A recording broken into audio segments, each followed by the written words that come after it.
The scraping sound comes first, stone against stone, rhythmic and deliberate, somewhere in the pre-dawn darkness. Then the smell hits, rotting meat mixed with reptilian musk. The dragons are awake, and they're close. In Liangbua Cave, 37 small bodies huddle together, none taller than your average 10-year-old. But these aren't children, they're fully grown Homo floresiensis, the real hobbits of Flores Island, and their day is about to begin with a life or death decision that would make Tolkien's fiction look like a casual stroll through the Shire. The matriarch, all of 4 feet tall and maybe 60 pounds soaking wet, peers into the darkness. Her brain is no bigger than a chimpanzee's, but 700,000 years of evolution have packed it with survival software that would shame a Navy SEAL. She doesn't need to see the Komodo dragon to know it's there. The breathing pattern tells her everything. Adult male, about 10 feet long, currently digesting something large, probably won't attack unless provoked. Probably. The morning routine for Homo floresiensis wasn't coffee and email, explains Dr. Thomas Sutiknya, who's spent decades excavating their remains. It was a complex threat assessment that started before their eyes even opened. Every dawn was a potential ambush. The dragons have learned the hobbits' patterns over millennia. They know these little humans emerge at first light, heading for water. They know the narrow cave mouth creates a bottleneck. They know patience pays in protein. So they wait, 300-pound bodies motionless, except for flickering tongues tasting the air for fear pheromones. Inside, the hobbits face a brutal morning calculus. Stay in the cave, and the standing water from last night's rain grows more contaminated. Dehydration begins its slow kill. But step outside, and you're entering a killing field where predators have had all night to position themselves. The matriarch makes her choice. She clicks her tongue, a sound that wouldn't register as language to our ears but carries volumes of information to her band. Dragons left. 2. Water urgent. Move right. What happens next is choreography refined over 30,000 generations. The strongest adults form a defensive front, clutching hardened wooden spears. No metal, no fire-hardened points, just sharpened wood and desperate courage. The juveniles cluster in the center, mothers with infants strapped to their backs. The elderly and injured take rear guard, ready to sacrifice themselves if the dragons charge. They move as one organism, 37 hearts beating a terrified rhythm you could dance to. The cave mouth approaches like a portal between worlds. Safe darkness behind, deadly light ahead. The first hobbit steps into dawn, spear raised, and the dragon's head swivels with machine precision. Yellow eyes meet brown across 60 million years of separate evolution. The dragon's brain processes. Small prey. Many individuals. Defensive formation. Energy expenditure versus caloric gain. The hobbit's brain calculates. Distance to water, dragon digestion state, escape routes, wind direction, time until full daylight. This isn't David and Goliath. This is David and 36 relatives versus Goliath's bigger, hungrier cousin who hasn't read any stories about underdogs winning. The standoff lasts 17 heartbeats. Then the dragon does what dragons do when the math doesn't favor attack. It waits. The massive head settles back onto clawed feet. The immediate threat passes, but every hobbit knows the monster's just penciling them in for lunch. They reach the water source, a limestone pool fed by mountain runoff.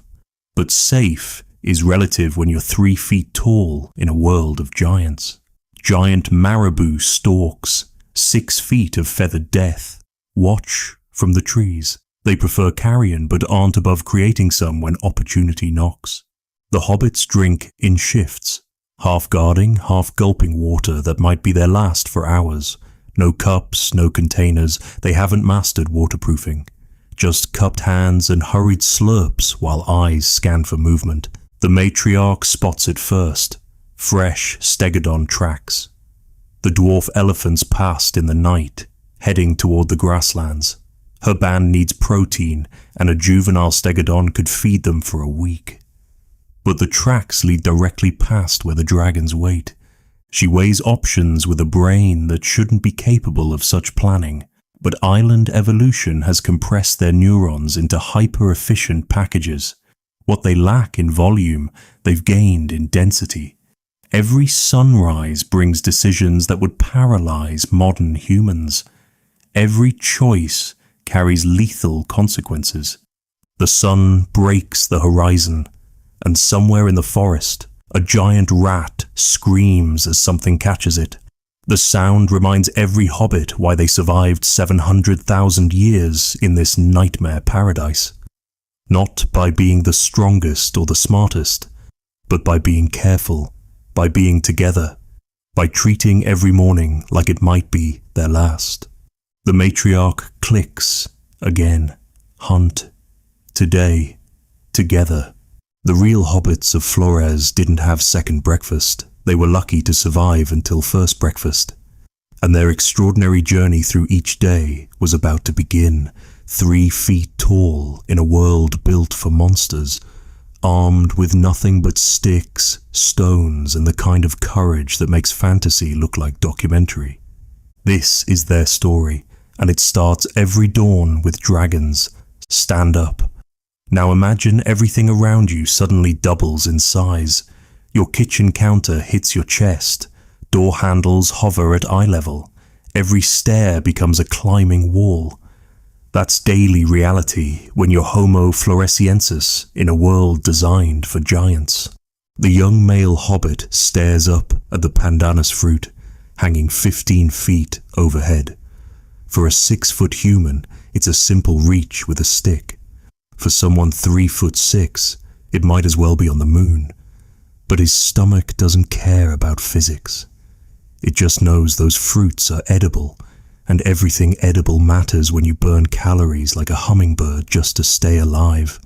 Their basal metabolic rate was extraordinary, notes Dr. Debbie Argue from Australian National University. Small bodies lose heat faster, proportionally more than a modern human, but had to gather it with half the reach and a quarter of the carrying capacity. He tries the obvious first, jumping. His powerful legs, evolved for rough terrain, launch him maybe 2 feet vertical. The fruit sways mockingly 13 feet out of reach. Next, he looks for throwing stones. But pandanus fruits are tough. A rock might knock one down or just embed itself in the fibrous husk, making it even harder to retrieve. This is the Hobbit paradox. Brilliant enough to solve complex problems, too small to implement easy solutions. But watch what happens next. He doesn't quit, doesn't move to easier prey. Instead, he starts building, not with tools. They haven't invented ladders. With teamwork. He clicks and whistles, calling 2 band members. They understand immediately. This isn't their first vertical challenge. The largest hobbit, all 4'2" of him, braces against the tree. The young male climbs onto his shoulders. Still not enough. A third hobbit, a juvenile weighing maybe 40 pounds, scrambles up both of them like a lemur. The living ladder sways dangerously. One wrong move means broken bones, and broken bones mean death when you can't outrun dragons. The juvenile stretches, fingertips brushing fruit. The 2 below strain under even this minimal weight. Hobbit bones are dense, but small. Their muscles are efficient but limited. They're performing a circus act that modern acrobats would practice with safety nets. They have dirt and hope. Finally, contact. The juvenile doesn't try to pluck the fruit. That would require strength she doesn't have. Instead, she produces a sharp flake from somewhere. Hobbits always carry cutting tools like we carry phones, and saws at the stem. The fruit drops, nearly braining the bottom hobbit. who dodges with reflexes honed by dodging larger things with teeth. Success, 1 fruit, enough calories for maybe 2 hours of survival. Time invested, 30 minutes. Calories burned obtaining it, probably a quarter of its value. This is Hobbit economics, where every meal costs more energy than it should, and the margin for error is written in starvation. But the vertical challenge is everywhere. Cave entrances that humans step into require hobbit climbing. Stream crossings that barely wet human ankles become swimming challenges for people whose legs are proportionally shorter than their arms. When Stegodon herds pass, leaving their path through the forest, hobbits find chest-high obstacles where elephants saw ankle-high brush. They inhabited a landscape scaled for megafauna, explains Dr. Adam Brum from Griffith University. Every physical feature was oversized. It's like spending your entire life in a world built for NBA players when you're barely tall enough for the kiddie rides.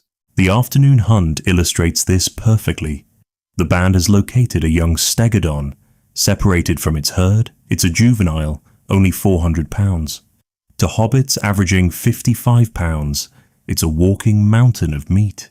But how do you kill something 8 times your weight when your spears are sized for your tiny hands?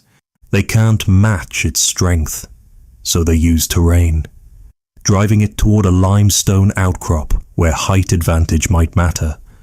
But height advantage is relative. The highest hobbit position puts them at the stegodon's shoulder. They're literally trying to kill something by stabbing it in the kneecaps. The physics are brutal. A human throwing a spear generates maybe 150 joules of kinetic energy. A hobbit with shorter arms and less mass manages perhaps 40 joules. They need to be closer, strike more precisely, hit more often. Every kill requires perfection multiplied by persistence. Watch them work. 5 hobbits coordinating like wolves. If wolves were corgi-sized and their prey was a compact car, one distracts, dancing at the edge of trunk swipe range. Others dart in, jabbing at tendons, trying to hamstring what they can't overpower. The stegodon trumpets, a sound that vibrates through hobbit chest cavities like thunder through tissue paper. Then, disaster. The stegodon charges the smallest attacker, and the size difference becomes terrifyingly clear. The hobbit sprints, but those little legs cover half the ground of human strides. The stegodon gains, and everyone watching knows the math. Tiny person plus angry elephant equals tragedy. But hobbits didn't survive 700,000 years by accepting mathematical inevitabilities. The fleeing hobbit suddenly drops, rolling between the stegodon's legs. It's a move impossible for taller humans. We can't fit, but at 3 feet tall, there's just enough clearance. The elephant stumbles, confused. The hobbit emerges behind it, muddy but alive. Their size wasn't just a limitation, Brum reflects. It was also an adaptation. They could hide where we couldn't fit, dodge in ways we couldn't bend, and survive on resources we'd consider inadequate. They were playing a different game with different rules. The stegodon escapes this time, limping but alive. The hobbits regroup, calories burned for nothing, facing the eternal calculation. Energy expenditure versus potential gain. In a world scaled for giants, every action costs more and yields less. Yet they thrived for 750,000 years, not despite being small, but because they turned smallness into strategy. They were proof that in evolution there's no points for style, only for survival. Even if you have to stand on each other's shoulders just to reach dinner. The raw meat hits her teeth with a sensation modern humans can't imagine. Room temperature, metallic with blood, tough as leather. She tears off a strip of 3-day-old giant rat, jaw muscles working overtime to break down tissue that fire would have softened in minutes. This is breakfast in a world without flames, and it tastes like evolution forgot to install the most basic human technology. The matriarch watches her grandchild struggle with his portion, tiny teeth unable to penetrate the sinew. He's 4 years old, which means he's been chewing raw meat since he was 2. His jaw already shows the pronounced muscle attachments that mark Homo floresiensis skulls, not from genetics alone, but from a lifetime of grinding through uncooked protein. The absence of fire wasn't just inconvenient, emphasizes Dr. Mike Morwood, who discovered the Hobbits. It fundamentally shaped their entire existence. Every meal took longer, provided less nutrition, and exposed them to parasites and pathogens that cooking would have eliminated. She takes the stubborn piece from the child and demonstrates the technique passed down through 30,000 generations. Hold the meat strip in your teeth. Pull with one hand while cutting with a sharp flake held in the other. The slice and pull method that predates cutlery by 700,000 years. Blood runs down her chin. There are no napkins in the Pleistocene. Around the cave, 37 hobbits perform their morning meal ritual. No gathering around a warm hearth sharing stories. No smoke to keep insects away. No light to extend social time into darkness. Just the methodical sound of tearing, cutting, and the occasional crack as someone accesses marrow from yesterday's rat bones. The calcium craving drives them to extremes modern humans would find revolting. A juvenile female gnaws on a week-old stegodon vertebra, her developing body desperate for minerals. She's scraped every accessible surface, but the best marrow hides deep inside bones too thick for hobbit teeth. She finds a fist-sized rock and begins pounding, each strike echoing through the cave. Crack, nothing, crack. A hairline fracture, crack, the bone splits, revealing grey-pink marrow oxidized by days of exposure. She scoops it with her fingers, savoring the fatty richness. In a world without fire, marrow is butter, ice cream, and steak combined.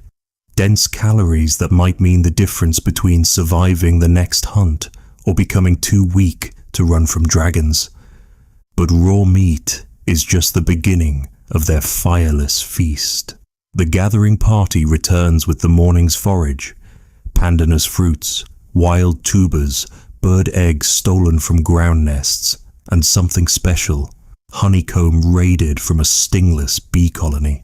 The children crowd around as an elder distributes thumbnail-sized portions of the sweet treasure. Without fire, their diet relied heavily on foods that were digestible raw, explains nutritional archaeologist Dr. Amanda Henry. But this severely limited their options. Many tubers that could have provided starch were toxic uncooked. Meat was tougher, less digestible, more dangerous. The eggs present their own challenge. Modern humans might worry about salmonella from raw eggs. Hobbits worried about whether the partially developed chick inside was small enough to swallow whole. Protein is protein when you're burning calories just to maintain body temperature without the external heat source that defined humanity for 400,000 years. A young mother demonstrates plant processing to her daughter. These fern fronds are edible, but only the unfurled tips. Those roots are safe if you scrape off the outer layer. This fruit causes stomach cramps unless it's overripe to the point of fermentation. Each lesson carries lethal importance. Misidentify a plant, and breakfast becomes your last meal. The most precious breakfast item isn't food at all, it's information. An elderly male, perhaps 40 years old, ancient by Hobbit standards, examines fresh scratches on a cave wall. Komodo dragons sharpening claws, marking territory. The scratches are higher than last month. Either the dragons are growing or new. Larger individuals have moved in. This intelligence matters more than calories. He shares the information through a complex series of clicks, whistles, and gestures, not true language as we know it. Their brains likely couldn't support full syntax, but communication sophisticated enough to convey bigger dragons, north wall, recent, dangerous. The band absorbs this breakfast briefing with the same focused attention they gave to their raw rat. They were information omnivores, notes Dr. Dean Falk, who studied their brain structure. Without fire to extend daylight productivity, every dawn meal became a data exchange. Who saw what, where prey moved, which plants fruited, what dangers emerged. Breakfast was their internet. The irony wasn't lost on researchers. Homo erectus mastered fire 1.5 million years ago. Neanderthals had complex hearths 400,000 years ago. Even primitive Homo sapiens carried fire wherever they went. But these island hobbits, despite surviving longer than most human species, never crossed that crucial threshold. Why? Perhaps their island lacked the right materials. Perhaps the cognitive leap required exceeded their compressed brain's capacity. Or perhaps, and this is the haunting possibility, they simply adapted so completely to fireless existence that the need never became desperate enough to drive innovation. A juvenile brings the last breakfast delicacy, beetle larvae pried from rotting wood, fat, white, wiggling packages of pure protein. In a world with fire, these might be roasted crispy. Instead, they're popped like living caviar, providing essential fats that raw, lean meat lacks. The child who earlier struggled with tough rat meat slurps these eagerly. Adaptation in action. As the morning meal ends, the matriarch performs the ritual that replaces what fire-using humans would do with smoke and flame. She takes aromatic leaves, wild basil and citrus, crushing them between her palms and rubbing the oils on her skin. Insect repellent, Pleistocene style. Others follow suit, understanding that without smoke to keep bugs away, they need every chemical defense available. The cave grows quiet as digestion begins. Raw food takes longer to process, requires more stomach acid, more energy. Many hobbits will feel sluggish for the next hour as their bodies work overtime to extract nutrition from breakfast that fire would have pre-digested. But this is normal. This is life. For 700,000 years, Homo floresiensis proved that fire wasn't mandatory for human survival, just for human dominance.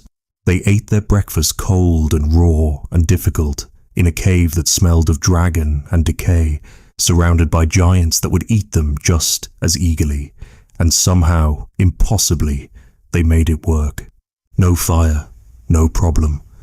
Just another morning in Hobbit paradise, where breakfast was a full-contact sport and cooking was a technology they'd never need, until the day strangers arrived carrying flames. But that's a story for another meal. The shadow falls across the cave entrance like a curtain made of death. 20 feet of muscle, scale, and evolutionary perfection blocks the morning light. The Komodo dragon doesn't need to hurry. It knows the hobbits are trapped inside, knows there's only one exit, knows patience is just another word for inevitable success. Inside Liangbua Cave, 37 hearts stop beating for one synchronized moment. Then training kicks in, 300,000 years of genetic programming that screams, move, hide, defend, survive. But where do you hide from something that can smell fear through solid rock? The pregnant female feels her baby kick, responding to the adrenaline flooding her system. She's 8 months along, moving with the grace of a beached whale. In 2 weeks, she'll deliver a 2-pound infant. Today, she might deliver herself directly into a dragon's stomach. Komodo dragons weren't just predators to Homo floresiensis. Whispers Dr. Jatmiko from the Indonesian National Research Center, they were the apex nightmare. Imagine knowing that every single day, something 3 times your height and 10 times your weight was actively hunting you. The dragon's head swivels, tongue flicking in and out, reading the air like a chemical book. Each hobbit has a unique scent signature, the pregnant female rich with hormones, the elder male marked by infection in a shoulder wound, the children sweet with youth. It's a menu written in molecules, and the dragon is deciding which appetizer to order. The matriarch makes the first move, not toward the dragon. That would be suicide by stupidity. Instead, she reaches for the emergency kit they keep near the entrance. River stones worn smooth, each one selected for perfect throwing weight. Her tiny hands can't generate much force, but she doesn't need to hurt the dragon.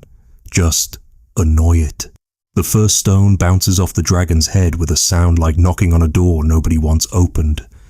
The dragon blinks, the most emotion these creatures ever show.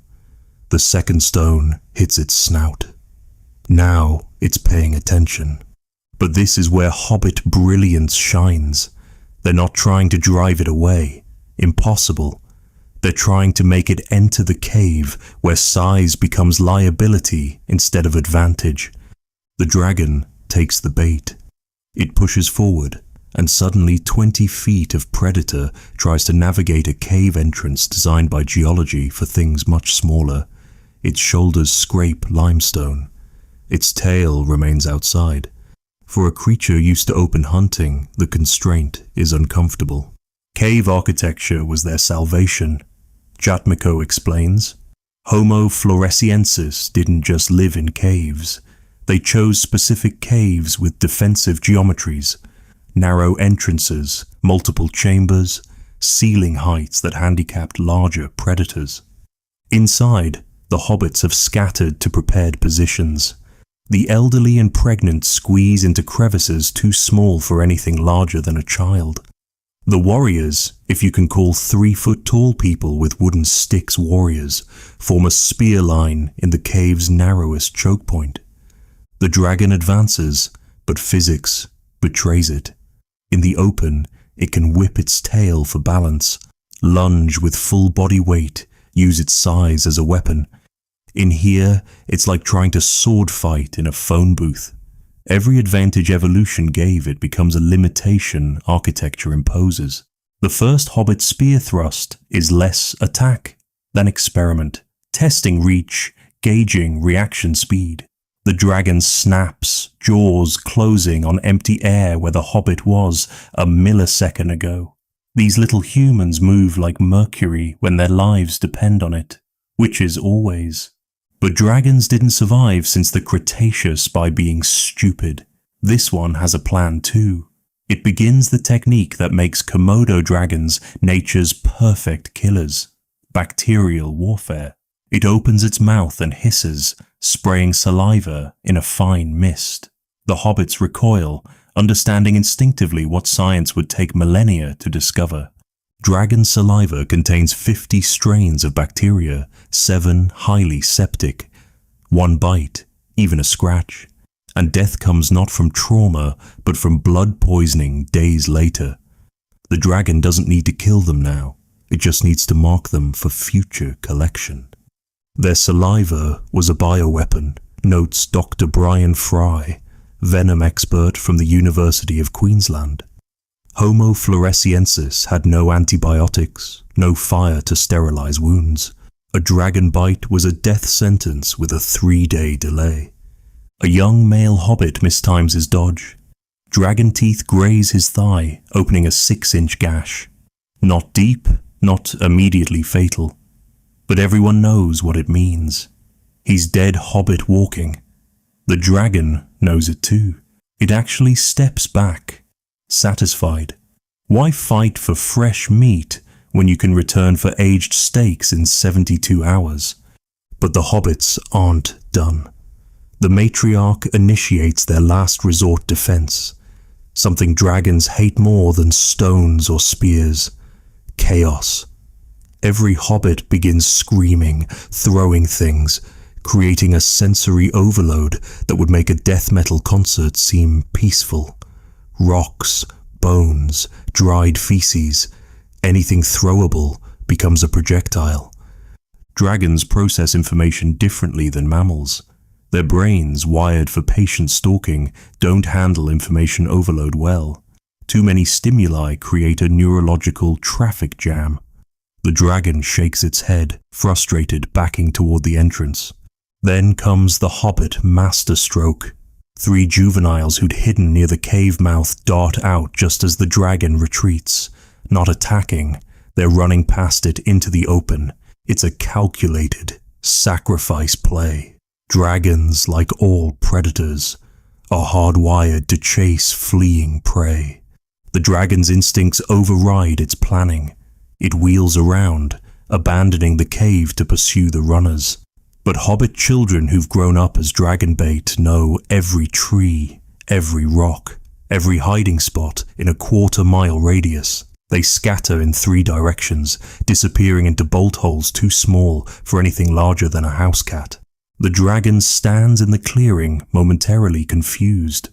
The cave is behind it, full of hobbits. The forest ahead holds vanished prey. It's the predator's dilemma. Certain meal with effort, or easy meal with uncertainty. They played psychological games with creatures that had been playing them for millions of years. Jatmiko marvels. Homo floresiensis survived by being smarter than things that could physically dominate them. The dragon makes its choice. It settles into ambush position near the cave entrance, close enough to monitor, far enough to allow hobbits to emerge. It'll wait. Dragons are good at waiting, but hobbits are better at patience when patience means survival. Inside, they tend the injured male. Without antibiotics, without fire to cauterize, they do what 700,000 years of evolution taught them. They pack the wound with specific mosses known to slow infection. They'll keep him hydrated, fed, comfortable, but everyone knows the bitter mathematics. In 3 days, he'll either be fever dead or miracle recovered. The odds favor the dragon. As afternoon heat builds, the dragon shifts to shade. It's still there, still waiting, still confident in evolutionary superiority. But the hobbits have a different perspective. Yes, the dragon is bigger, stronger, more deadly. But they're still here after 700,000 years of being hunted by such monsters. Every day was this dance. Jatmiko concludes. Dragons hunting hobbits, hobbits outsmarting dragons. Neither species eliminating the other. Perfect predator-prey balance maintained for millennia. The pregnant female feels her baby kick again and places a tiny hand on her belly. In 2 weeks, she'll deliver a new hobbit into this world of giants and teeth.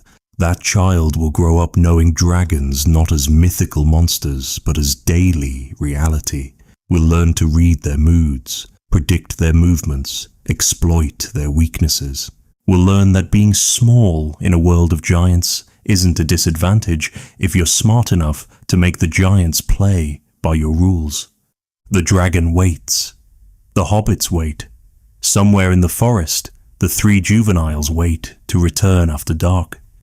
Everyone waiting for someone else to make the mistake that tips the balance. This is what hobbits did all day.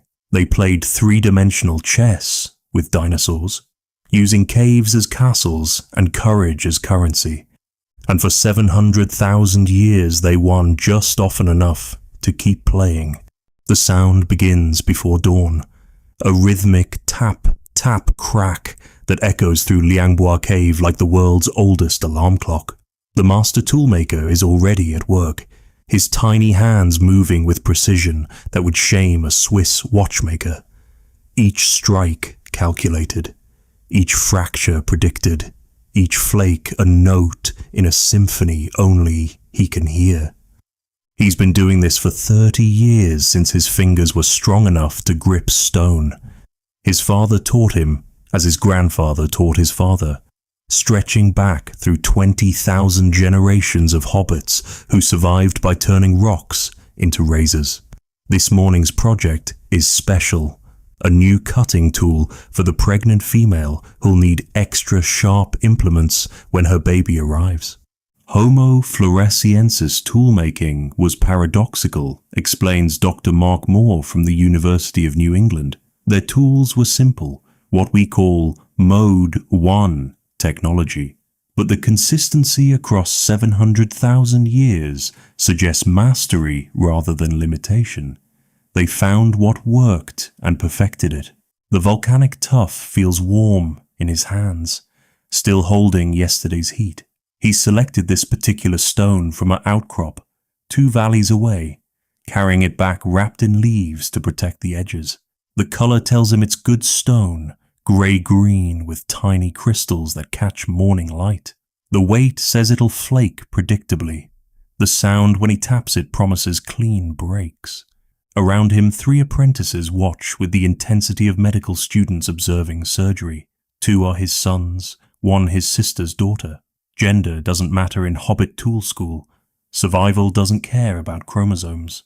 What matters is the angle of strike, the force applied, the ability to see the tool hidden inside the stone.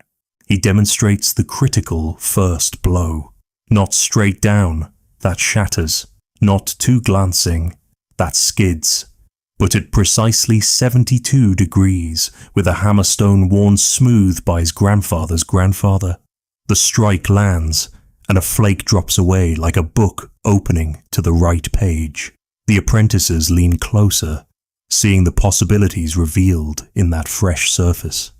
Their cognitive capacity shouldn't have allowed such planning. Moore continues, but tool-making activates different brain regions than language or abstract thought. They developed a specialized intelligence focused entirely on stone technology. The master works without pause, each strike flowing into the next. He's not thinking in words. Hobbit brains probably couldn't support complex language. He's thinking in shapes, angles, forces. His hands know the stone's grain like a reader knows letters. The tool emerges from the rock as if it was always there, waiting for someone small enough to care about precision over power. But tool-making isn't solitary art. As the master works, others maintain the cave's tool economy. An elderly female sorts through yesterday's flakes, testing edges with her thumb. Still sharp? Back in the pile. Dulled? To the resharpening station. Broken?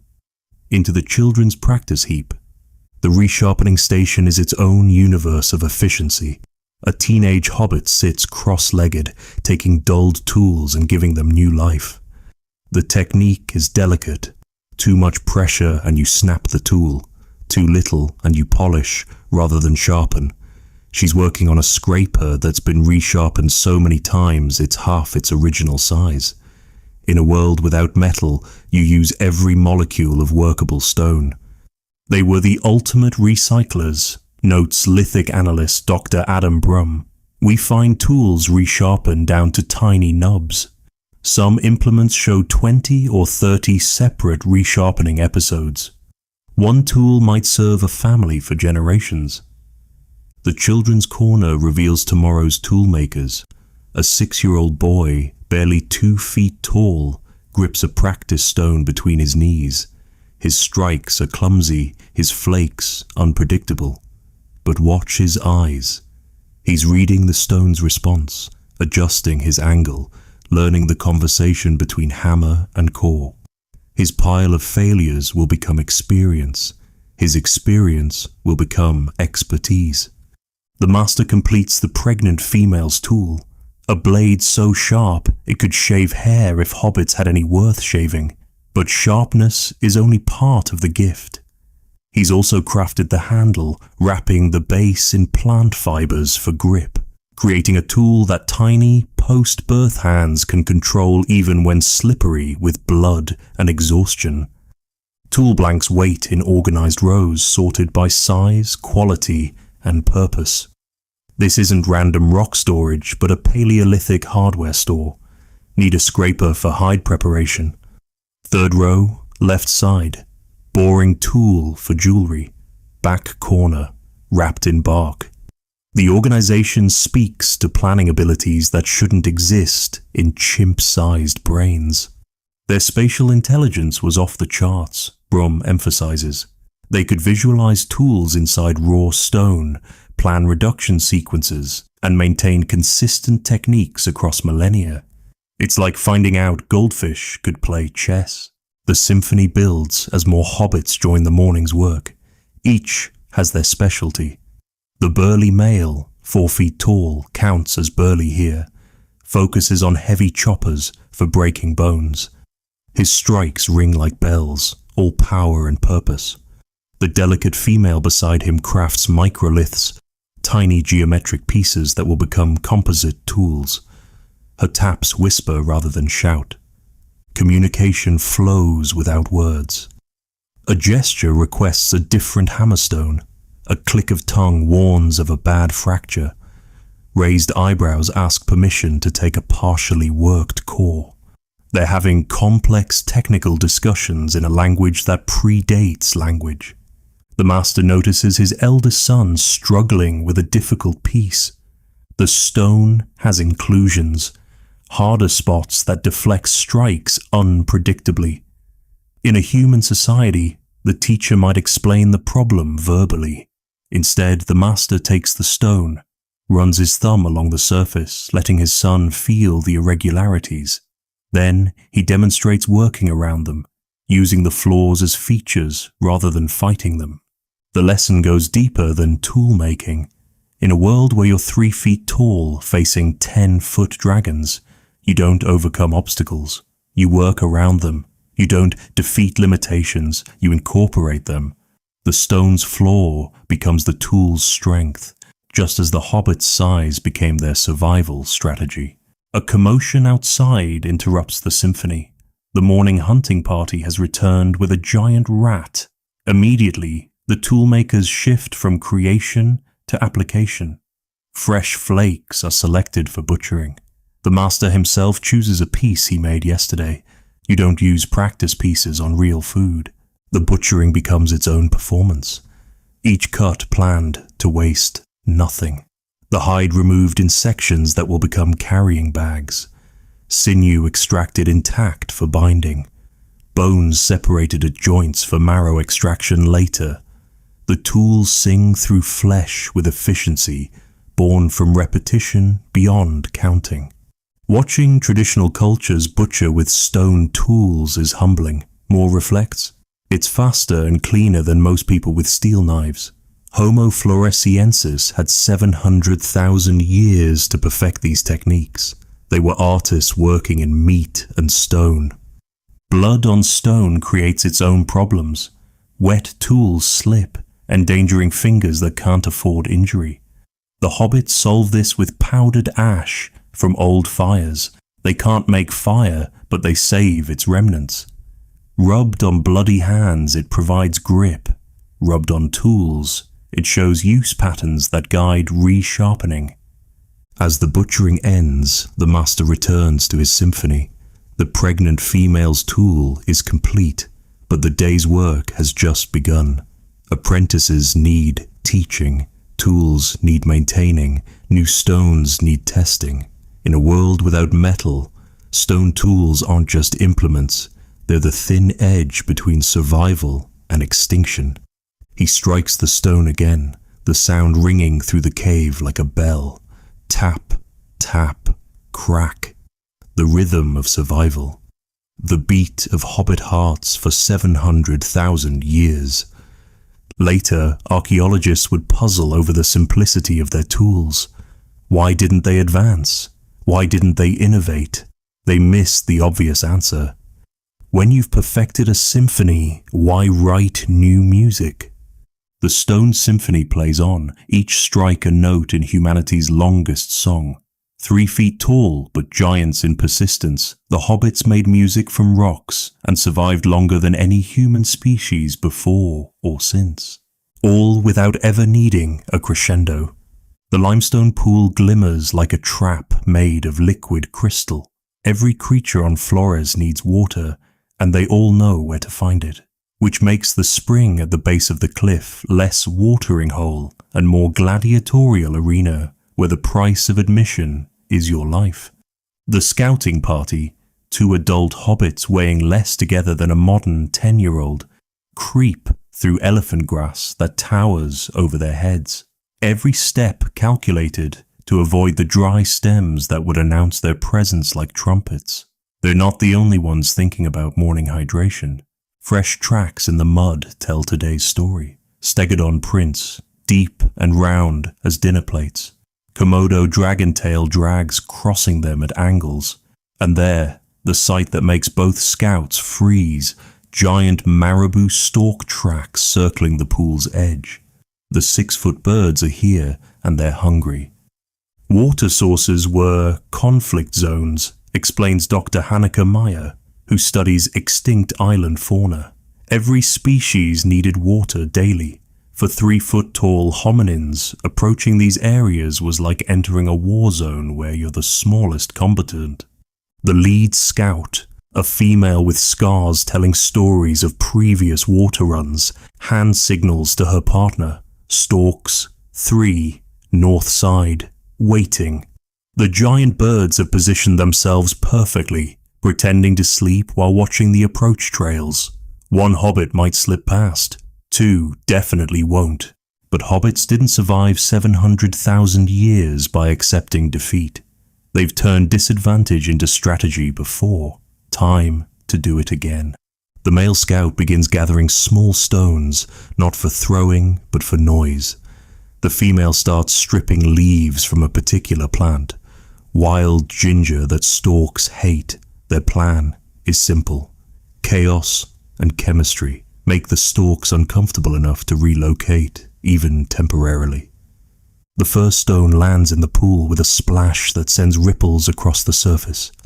The stalks' heads swivel with machine precision, but they don't move. These birds have been ambush predators for millions of years. They know patience. Second stone. Third. The female begins her approach, not directly but circling wide, crushing ginger leaves between her palms. The scent carries downwind toward the stalks. 1 shifts position, uncomfortable but not convinced. Then the male makes his move. He doesn't run at the water. Suicide. Instead, he climbs. Hobbits might be small, but their arm-to-leg ratio gives them climbing advantages. He scales a dead tree overhanging the pool, positioning himself above the danger zone. Their proportions were perfect for arboreality, notes primatologist Dr. Susan Larson. Long arms, curved fingers, low center of gravity. They could access water from angles other species couldn't consider. From his perch, he can see what ground-level scouts missed. A Komodo dragon, perfectly camouflaged, waiting in the reeds just beyond the stalks. The birds are bait. The dragon is the trap. And any hobbit walking to water would pass directly between them. He clicks a warning, sharp, carrying, unmistakable. His partner freezes mid-step. The stalk's heads snap toward the sound. The dragon, realizing its ambush is blown, rises from the reeds like a prehistoric nightmare resuming its role. What happens next is pure hobbit genius. The male drops the rest of his stones not at the pool but behind the dragon. The splashes sound like something large approaching. The dragon, programmed to avoid confrontation with equals, turns to assess this new threat. The stalks, seeing the dragon distracted, decide the hunting has gotten too complicated. They lift off with wings that blot out sections of sky, heading for easier killing grounds. The dragon, finding no threat behind it, swivels back to find the pool abandoned. In the confusion, the female hobbit has bellied down to the water's edge, filling a carrier made from dried gourd. Not optimal, they can only carry what their small hands can hold. But some water beats no water when dehydration stalks you as surely as any predator. The male descends quickly, knowing the dragon's confusion won't last. They need to go, now. But as they retreat, they see why the dragon was so patient. A dead giant rat floats near the pool's far edge, bloated with decomposition. Poisoned water. The dragon wasn't hunting. It was waiting for whatever drank to weaken. They had to be chemists, biologists, and tacticians just to get a drink. Maya emphasizes, every water source required different strategies. Some had parasites, others had territorial predators. A few were safe, but required dangerous journeys. The scouts make it back to the main group with their precious cargo and crucial intelligence. Water is tainted today. They'll need to try the Highland stream, farther, more exposed, but less likely to be poisoned. The eternal calculation, risk versus reward, measured in mouthfuls. An elder examines the water they did retrieve, sniffing carefully. His grandfather taught him to detect contamination by smell, as his grandfather's grandfather taught him. The knowledge chain stretches back through deep time, each generation adding observations, refining understanding. He judges it safe for external use only. The pregnant female needs it most. Keeping wounds clean without fire requires constant vigilance.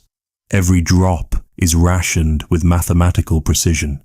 A palm full for drinking, a splash for wound cleaning. Nothing wasted. The children watch and learn. Water isn't just liquid. It's strategic resource requiring planning, courage, and sometimes sacrifice. They see the scars on the scouts, understand that previous water runs didn't all end successfully. Some hobbits went to drink and never returned. Modern humans turn a handle for water, Mature reflects. Homo floresiensis engaged in military operations for every sip. It shaped their entire society. Water runs were communal efforts with designated roles: scouts, defenders, carriers, lookouts. As the sun climbs higher, the hobbits know other predators are claiming the good water sources.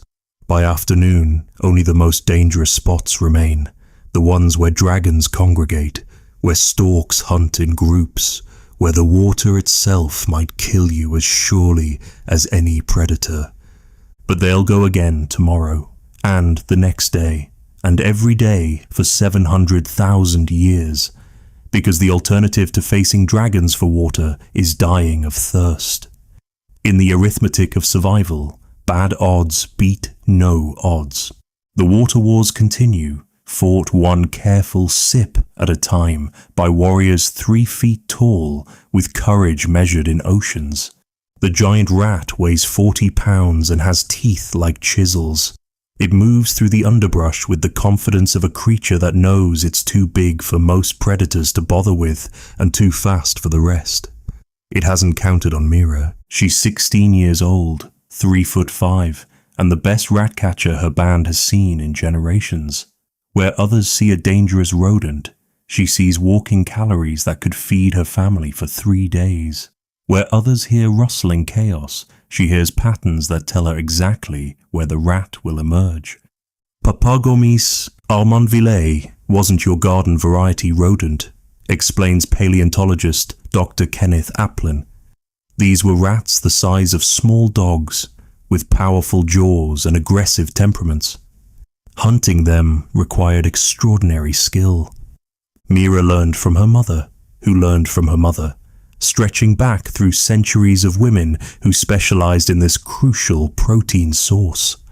While the men obsessed over stegodon, rare, dangerous, often unsuccessful, the women quietly perfected rat catching into an art form that actually fed the band. She's identified this particular rat's warren, a complex of tunnels beneath the roots of a massive fig tree. The entrances are mapped in her mind like subway stations. She knows which leads to the nest, which are escape routes, which are decoys. This knowledge cost her 2 scars and countless failed hunts. Her tools are deceptively simple. A specialized spear, shorter than those used for large game, with a barbed point designed to hold thrashing prey. A net woven from plant fibers, each knot tied to specific tensions. Stone flakes sharp enough to process meat, but small enough for her child-sized hands to control. And patience, the kind of patience that comes from knowing hunger intimately. The morning setup takes an hour. She blocks secondary exits with stones and packed earth, leaving only 2 routes open, One leads to her net, the other to her apprentice, her 12-year-old brother who's still learning to read rat behavior. He's nervous, fidgeting with his spear. She clicks her tongue softly, reminding him that rats sense fear through vibrations. The hunting strategy was pure genius, Applin notes. They turned the rats' own tunnel systems against them. It's like they were playing three-dimensional chess with rodents who didn't know they were in a game. She begins the drive, not by going after the rat directly. That would be like trying to catch lightning. Instead, she uses smoke. Not fire smoke. Hobbits can't make fire. But smoke from crushed leaves that smolder rather than burn. The acrid smell drifts into the warren, carefully directed by palm frond fans. Deep underground, the rat's world fills with irritating fumes. Its eyes water, its sensitive nose burns. The tunnels that were sanctuary become gas chambers. It needs air, fresh air, and Mira knows exactly where it will seek relief. The rat explodes from the earth like a furry geyser, exactly where she predicted. Her brother, startled despite expecting it, thrusts his spear a fraction late. The rat twists midair. These creatures are gymnasts as well as giants. The spear grazes fur but doesn't penetrate. But Mira planned for her brother's inexperience. The rat lands directly in her net zone, its momentum carrying it into the fiber web. For a moment that lasts forever, 40 pounds of muscle and fury thrash against her trap. The net holds, barely. Fibers strain but don't snap. She moves with practiced efficiency, no dramatic killing blow. That wastes energy and risks injury. Instead, she pins the rat with her body weight, all 50 pounds of it, while sliding her smallest blade between vertebrae. Quick, clean. The thrashing stops. Each kill required encyclopedic knowledge, emphasizes Dr. Jatmiko. Anatomy, behavior, seasonal patterns, individual quirks. These weren't random hunts, but carefully orchestrated harvests. Her brother watches her process the carcass, learning by observation. First, check for parasites. Giant rats carry giant problems. Then the initial cuts, opening the belly carefully to avoid puncturing organs that would taint the meat. The liver goes to the pregnant female, iron for the growing baby. The heart to the elder with breathing problems. Tradition says it helps, and tradition keeps hobbits alive. But rats aren't just meat. The fur, properly cleaned, makes excellent bedding for infants. The bones, especially leg bones, become tools. The sinew provides binding material, stronger than any plant fiber. Even the teeth find purpose. Drill bits for creating holes in softer materials. The best part? Rats breed like, well, rats. Kill one today, another moves into the territory within weeks. It's sustainable protein in a way Stegodon could never be. One pregnant rat can produce 60 offspring per year. The math of survival favors those who think small. Modern humans chase big game for glory, Applin observes. Homo floresiensis chased rats for reliability. Guess who survived longer? Back at the cave, Mira's success draws a crowd. Children watch her demonstrate butchering techniques scaled for tiny hands. Elders nod approval at her clean kill. No wasted meat, no damaged fur. The pregnant female tears up when handed the liver, understanding the gift's significance. Her brother glows with pride despite missing his thrust. He helped, he learned. Next time he might make the kill. The apprenticeship continues, knowledge flowing like water from generation to generation. But Mira's already thinking ahead. She's noticed rat behavior changing. They're denning deeper, emerging later, becoming warier. Evolution in real time as rats adapt to hobbit predation. She'll need new strategies, new techniques. The arms race between predator and prey never ends. As night falls, the band feasts on rat meat. Not glamorous, not the stuff of cave paintings, but reliable, renewable, and perfectly sized for people who stood hip-high to modern humans. They survived not by conquering giants, but by mastering the middle ground. Every successful rat hunt brought them days of survival, Jatmiko concludes. Multiply that by 700,000 years, and you understand how they outlasted species that seemed stronger. Mira cleans her tools, already planning tomorrow's hunt. There's another warren 2 valleys over, inhabited by a particularly large male. The challenge excites her. In a world where you're 3 feet tall, you take your victories where you find them. Even if victory squeaks and has whiskers, the plan is insane. 5 hobbits, combined weight maybe 300 pounds, intend to kill a juvenile stegodon that weighs 800 pounds. It's like a kindergarten class deciding to take down a bulldozer using nothing but pointed sticks and optimism. But they've done it before, and hunger makes even insane plans seem reasonable. The matriarch draws in the dirt with a stick, marking positions. Each hobbit memorized this choreography years ago, but she reviews anyway. Lives depend on everyone knowing exactly where to be when half a ton of terrified elephant charges through their killing ground. Stegodon hunting required mathematical precision, explains archaeologist Dr. Mike Morwood. 1 hobbit out of position meant failure. 2 out of position meant casualties. They had 0 margin for error. The target grazes alone, separated from the herd by 100 yards. Close enough to call for help. Far enough that help won't arrive in time. It's a 2-year-old, still nursing but beginning to browse. Perfect size.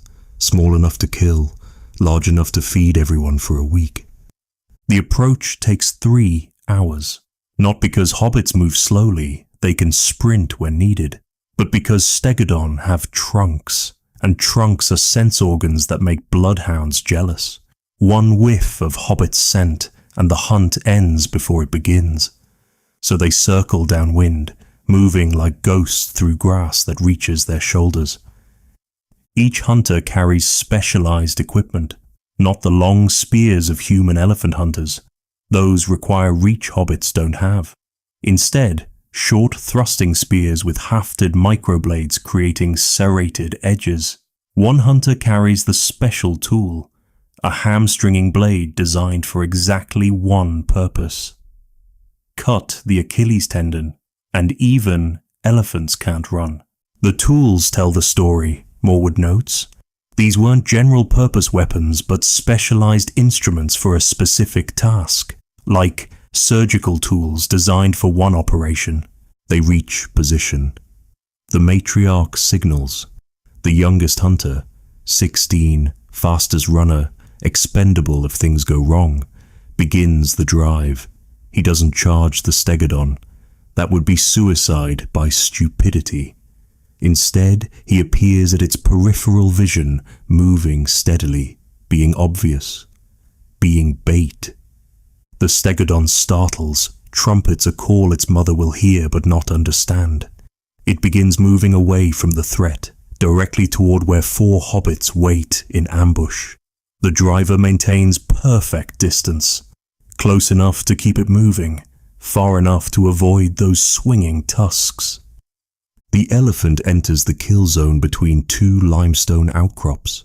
The hobbit with the hamstringing blade lies flat, invisible in grass, until the massive foot passes inches from his face. Then he rolls, slashing at the tendon with a motion practiced on dead carcasses 1,000 times. The blade bites deep, but not deep enough. The stegodon screams, stumbles, but keeps moving. This is the critical moment. Failed hamstringing means the elephant escapes, or worse, turns on its attackers. But hobbits plan for failure. The 2 flanking hunters dart in, thrusting at the wounded leg, not to kill, to worsen the damage. The combined trauma finally severs enough tissue. The stegodon crashes to its front knees. What happens next would disturb modern viewers, Morwood warns. Stone Age hunting wasn't clean or quick. It was brutal efficiency with stone tools. The matriarch moves in for the killing thrust. Even kneeling, the stegodon's head towers above her. She needs to reach the throat, where major arteries run close to surface. But the trunk, 60,000 muscles of prehensile defense, swings like a club. One hit would shatter hobbit bones like twigs. The youngest hunter, still playing bait, shouts and waves from the stegodon's blind spot. The trunk swivels toward this new threat. The matriarch has maybe 3 seconds. She doesn't waste them. The spear goes in just behind the jaw, angling up. Blood fountains with arterial pressure. The elephant's eyes show confusion, then understanding, then nothing. 5 hobbits, each small enough to ride a modern pony, have just killed an elephant using coordination, courage, and Stone Age technology. But the work's just beginning. 800 pounds of meat will spoil quickly in tropical heat. They need to process it fast and transport it faster. The logistics were staggering, emphasizes Dr. Susan Anton. How do you move 800 pounds when your entire hunting party can barely carry 100? They had to transform elephants into portable packets. They work with industrial efficiency. Hide comes off in sections, future clothing, containers, shelter material. Meat gets cut into strips for easier transport. Organs are wrapped in leaves. The liver alone weighs more than a hobbit child. Nothing wastes. Everything has purpose. But time is enemy now. The dead elephant's family heard its distress calls. They're coming. Slowly, investigating, but definitely coming. And while hobbits might ambush a juvenile, they can't fight adult stegodon. Those are moving mountains with maternal rage. The youngest hunter, posted as lookout, whistles sharp warning. Dust cloud from the herd may be 10 minutes away. The butchering accelerates from careful to desperate. They'll have to leave meat. Criminal waste in a world where calories mean survival. But leaving beats dying.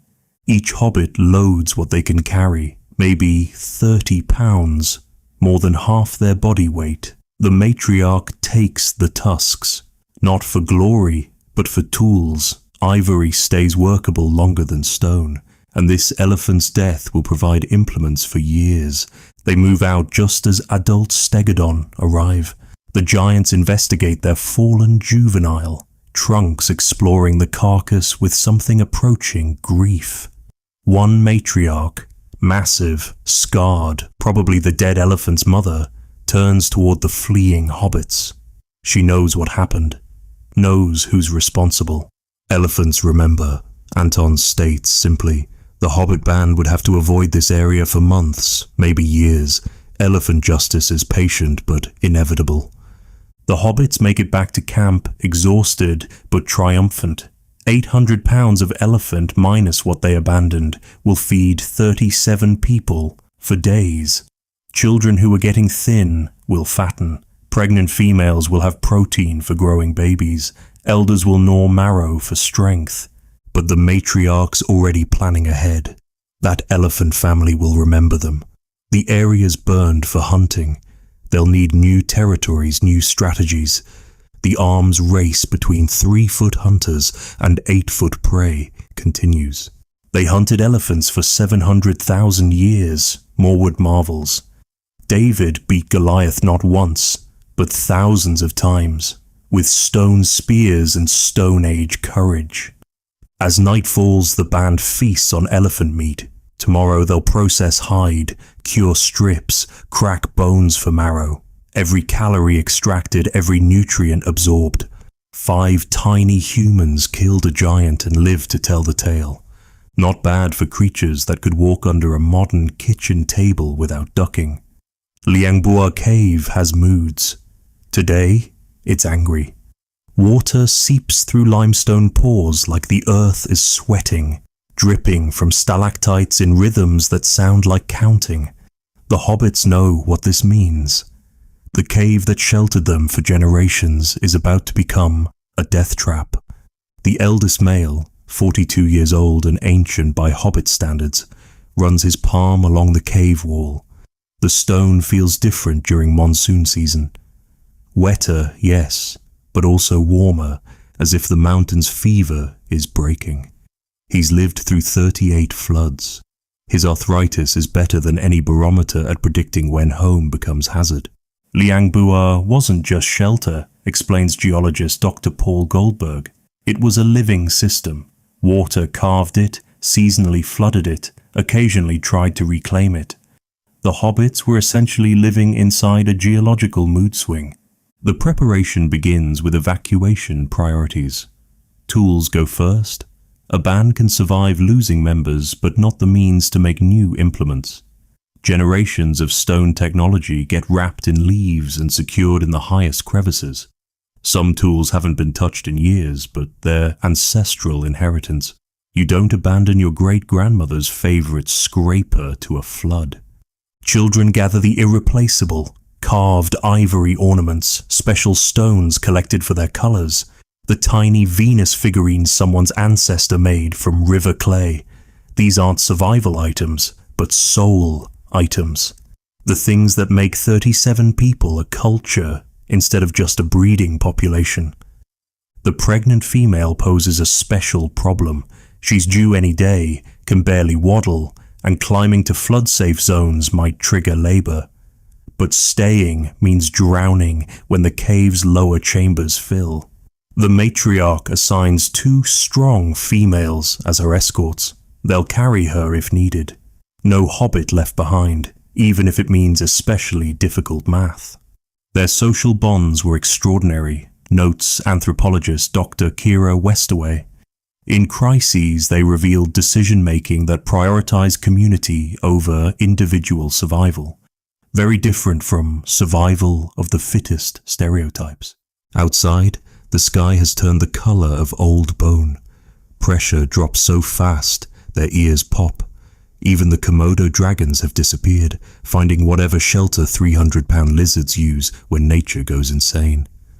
The birds are gone too, except for one giant marabou stork that seems to be waiting for casualties. The first fat raindrops hit, like warnings. Then the sky opens. This isn't rain, it's vertical river. Visibility drops to 0. The temperature crashes 10 degrees in minutes. Every hobbit's primitive clothing becomes sodden weight, and this is just the prelude. The elder male shouts over the roar. Not words, their simple language can't compete with this volume, but gestures everyone understands. Move. Now. Up. The band begins climbing to the cave's upper galleries, spaces they normally avoid because dragons like heights too, but dragons are lesser evil today. Water enters Liang Bua not like a stream, but like a beast. It doesn't flow, it charges, carrying everything movable. The fire pit where they've cooked for generations disappears under brown fury. Sleeping areas vanish. The communal space where they napped stones becomes a whirlpool. A child screams. She slipped on wet limestone, sliding toward the water. Her mother dives, all 45 pounds of her, catching her daughter's wrist as small fingers scrabble on smooth stone. For a moment that lasts forever, both might go under. Then other hands reach out. A chain of hobbits, anchored by the strongest, pulls both to safety. The physics were terrifying, Goldberg explains. Water weighs 8 pounds per gallon. A modest flood carries tons of force. For someone hobbit-sized, it's like being hit by a liquid freight train. They climb higher. The upper galleries are cramped, designed by geology for things that crawl, not walk. 37 hobbits compress into spaces meant for maybe 20.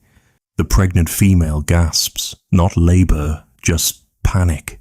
The walls feel like they're closing in because, effectively, they are. But these galleries hold secrets. Previous floods left their marks, water lines showing maximum heights. The elders read these like safety instructions. This chamber flooded 20 years ago. That one stayed dry for grandfather's grandfather. They choose based on ancestral wisdom written in calcium deposits. The flood peaks. Water rises to within inches of their refuge. One enterprising wave sends spray into their huddle, children whimper, adults calculate whether they need to climb even higher. The cave that protected them for centuries is showing its other face, the one that swallows, drowns, erases. Then comes the worst part, waiting. They can't leave until water recedes. Can't hunt, gather, or even move much. 37 people in a space designed for half that number. No fire to dry clothes or warm bodies, no stored food, it's all underwater or washed away, just wet, scared hobbits pretending to be brave for the children. These floods lasted days, Westaway notes. Imagine your entire family locked in a closet for 72 hours, no food, no heat, no bathrooms. Now add the constant fear that water might rise another foot. The elder male tells stories to pass time, not in words. Their language isn't complex enough for narrative, but in gestures, sounds, expressions. He acts out great floods of the past, times when hobbits survived worse. His grandfather's courage during the flood that killed half the band. His grandmother's cleverness in predicting floods by watching ant behavior. Stories become teaching. The children learn to read the cave's moods. That discoloration means periodic flooding. Those scratches show previous high water marks. This chamber floods, that one doesn't. And knowing the difference saves lives. Education disguised as entertainment, keeping young minds off empty bellies. On day 3, the water finally recedes. The band descends to devastation. Their home has been rearranged by hydraulic forces, tools scattered or buried. The latrine area they carefully maintained is mixed with everything else. Mud coats every surface. The cave smells like geology's armpit, but they're alive. All 37, including the pregnant female who manages not to deliver during crisis. They begin the heartbreaking work of reclamation, digging out tools, scraping mud, re-establishing the organizational system that makes cave life bearable.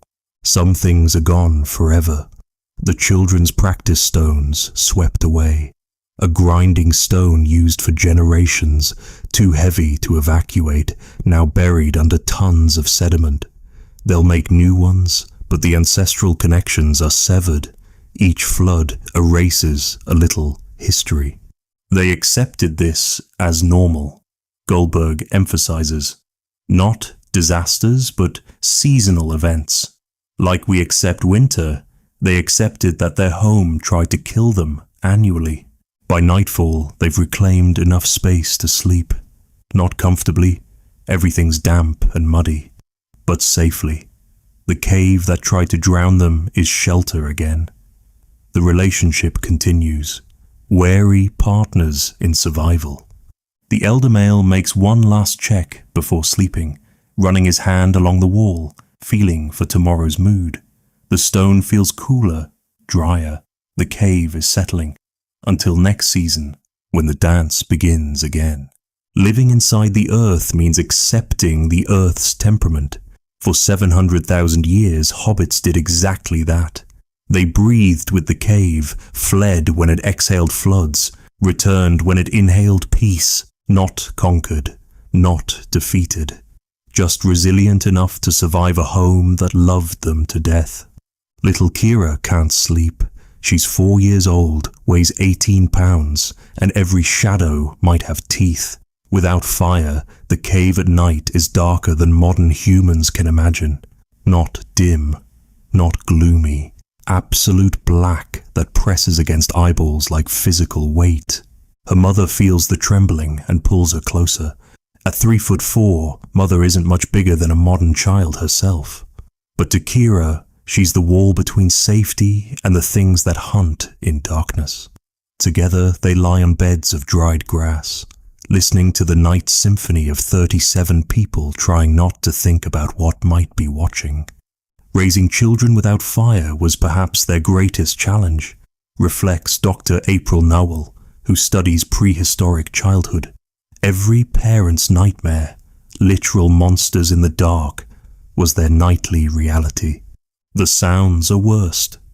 Komodo dragons are silent hunters until they're not. That scraping might be claws on limestone or just wind through stalactites. The breathing could be a sleeping uncle or something much larger, waiting for someone small to wander from the group.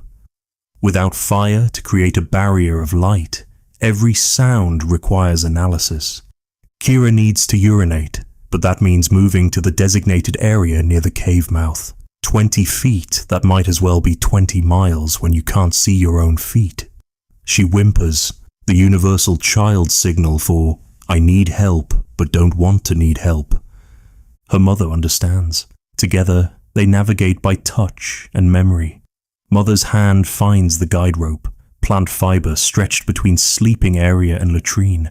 Previous generations installed this after losing too many children to darkness. It's not much, but it's the difference between finding the right spot and stumbling into something hungry.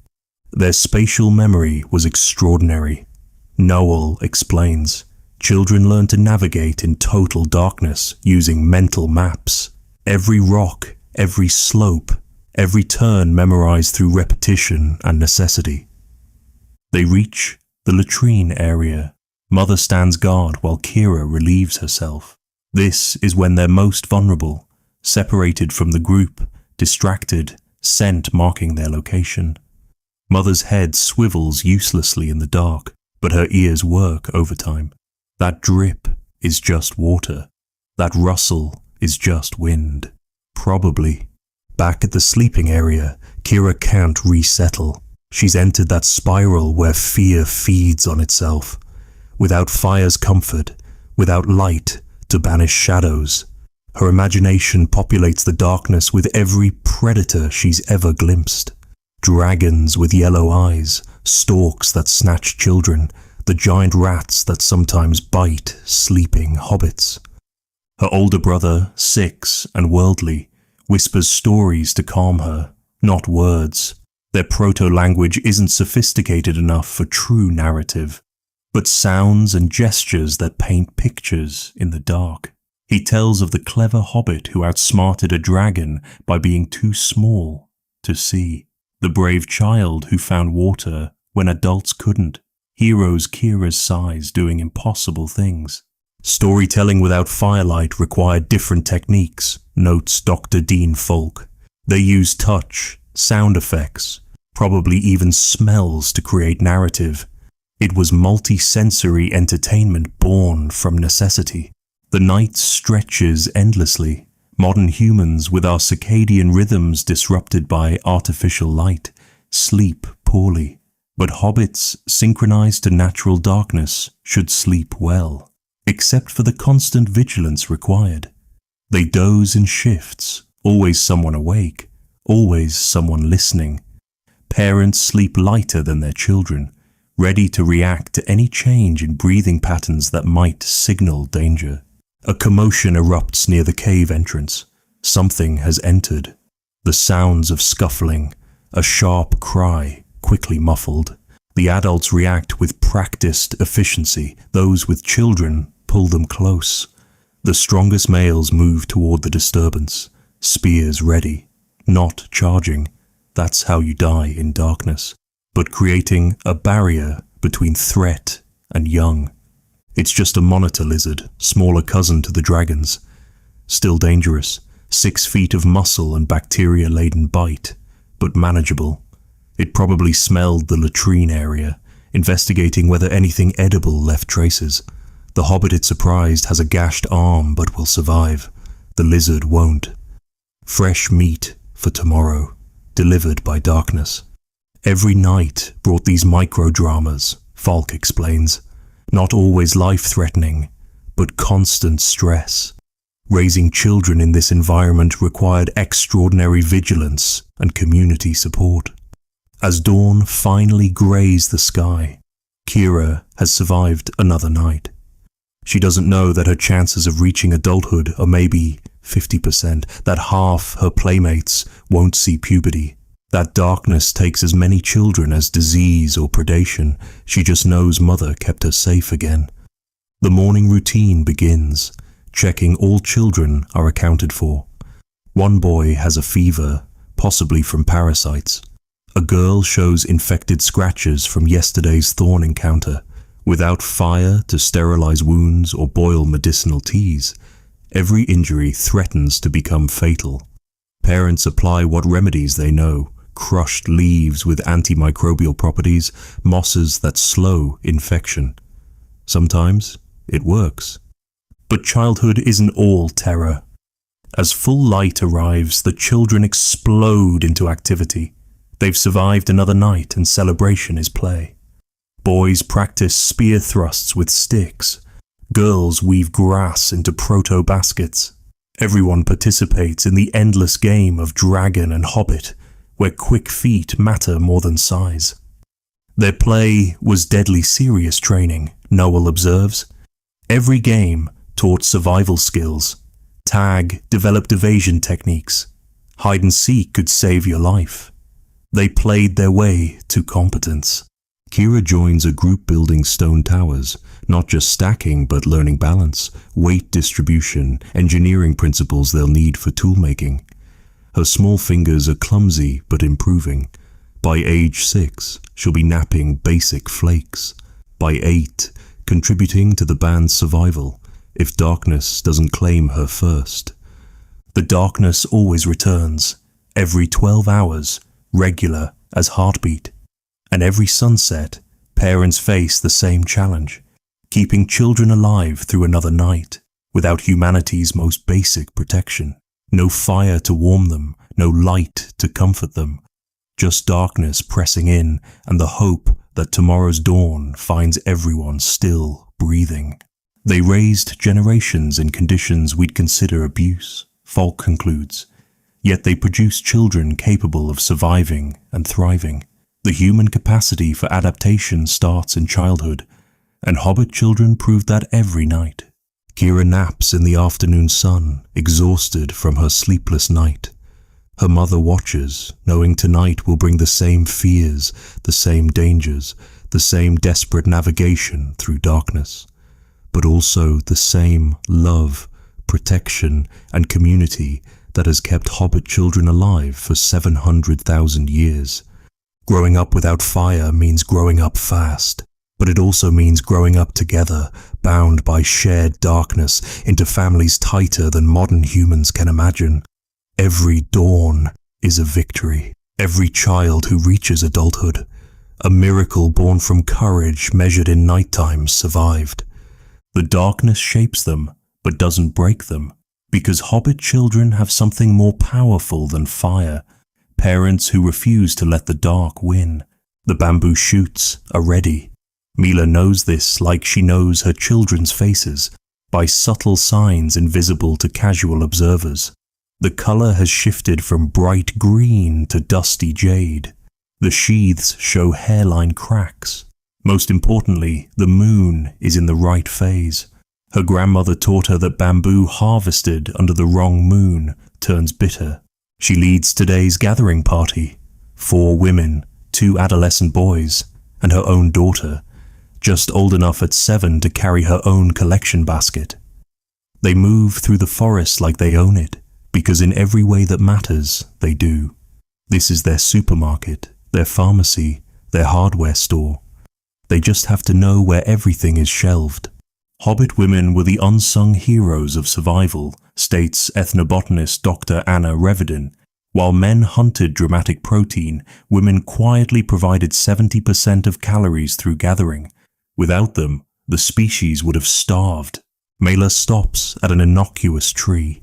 To untrained eyes, it's just another forest giant. But she sees the subtle scratches on bark, her marks from last season, showing where the best vines grow. She boosts her daughter up. When you're 3'6", even children need lifting, to reach the tender shoots that will become tonight's vegetable course. The girl pulls too hard, showering both with debris. Mila doesn't scold. Every mistake is a lesson, and harsh words might make her daughter fear trying.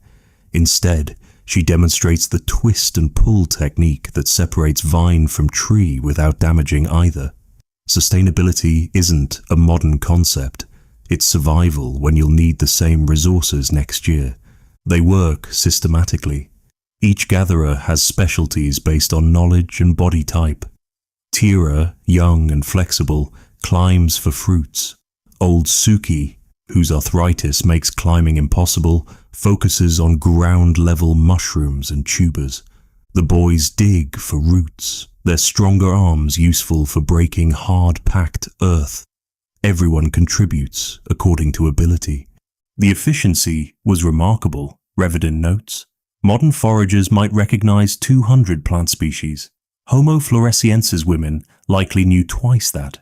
Every plant's seasonal availability, preparation methods, medicinal properties. They were walking botanical encyclopedias. A rustle in the canopy signals opportunity. Birds fleeing usually means fruit is ripe enough to attract attention. Mila follows the commotion to a fig tree, its branches heavy with purple globes. But there's a problem. Fresh Komodo dragon scratches on the trunk. Something large climbed here recently, and dragons do climb when motivated by food or prey. She weighs risk versus reward. The figs are perfect, each one a packet of sugar and calories. But is harvest worth potentially meeting a dragon in a tree where neither can escape easily? She makes the calculation all gatherers make daily. How hungry is the band versus how dangerous is the food? The boys volunteer to climb. Young male bravado is universal across species and time. But Mila overrules. She's lighter, faster, and most importantly, experienced in reading dragon sign. The scratches are days old, the scent faded. The dragon has moved on. Probably. Every gathering decision involved complex risk assessment, explains Dr. Shara Bailey. Calories gained versus energy expended versus danger encountered. They were doing cost-benefit analysis without spreadsheets. She climbs carefully, testing each branch. At hobbit weight, she can access outer limbs that would snap under human adults. It's one advantage of being small. You can harvest where others can't reach. She fills her basket, dropping fruits to waiting hands below. The dragon never appears. This time, ground level brings different treasures. Suki has found a mushroom patch, but she's examining them with life or death intensity. These look like the safe variety, but several toxic species are nearly identical. She breaks one open, sniffs carefully, touches a tiny piece to her lip. The tingle tells her what she needs. Edible, but only after processing. Raw, they'd cause vomiting. The processing knowledge is crucial. These mushrooms need soaking in stream water, then drying, then grinding into powder that can be added to other foods. It's a 3-day process for one meal's flavoring. But flavor matters when your diet is limited. Taste is the difference between eating to survive and wanting to survive. They were chemists without laboratories, Bailey emphasizes, understanding that certain toxins were water-soluble, others heat-labile, some neutralized by acids. This knowledge accumulated over millennia of trial and potentially fatal error. Mila's daughter makes her first independent find, a cluster of bird eggs in a ground nest. Her excitement is infectious, but Mila faces a teaching moment. Take all the eggs and no birds next season. Take half, and protein continues indefinitely. The child doesn't understand future consequences. Her brain can't process abstractions yet, but she understands mother's tone. 3 eggs taken, 3 left. The lesson is planted if not yet grown. The gathering continues through morning into afternoon. Bamboo shoots, figs, mushrooms, eggs, several tuber varieties, medicinal leaves for the elder with breathing problems, and something special, wild ginger root, not for eating but for medicine. Grated and applied to wounds, it fights infection in a world without antibiotics. But the forest offers one final test. The boys ranging ahead freeze and signal danger. Fresh stegodon tracks cross their path. heading toward the water source. The herd is moving through their gathering grounds. Do they continue and risk encountering elephants, or return with incomplete harvest? These decisions shaped society, Reverden states. Too conservative, and you starve slowly. Too bold, and you die quickly. The gatherers who survived found the perfect balance between courage and caution. Mila reads the signs. Tracks are hours old, heading away. The herd has passed. They can continue safely. But she files the information. Stegodon in this area means good browsing, which means they'll return. Future gathering trips need to account for elephant schedules. They return to camp as afternoon shadows lengthen. 30 pounds of diverse foods carried by 7 small people across miles of difficult terrain. Not glamorous, not the stuff of cave paintings. But this harvest will provide vitamins, minerals, and calories that keep the band healthy. The children help process, learning by doing. How to clean mushrooms without water, precious resource. How to extract maximum nutrition from minimum material. How to store foods that spoil quickly in tropical heat.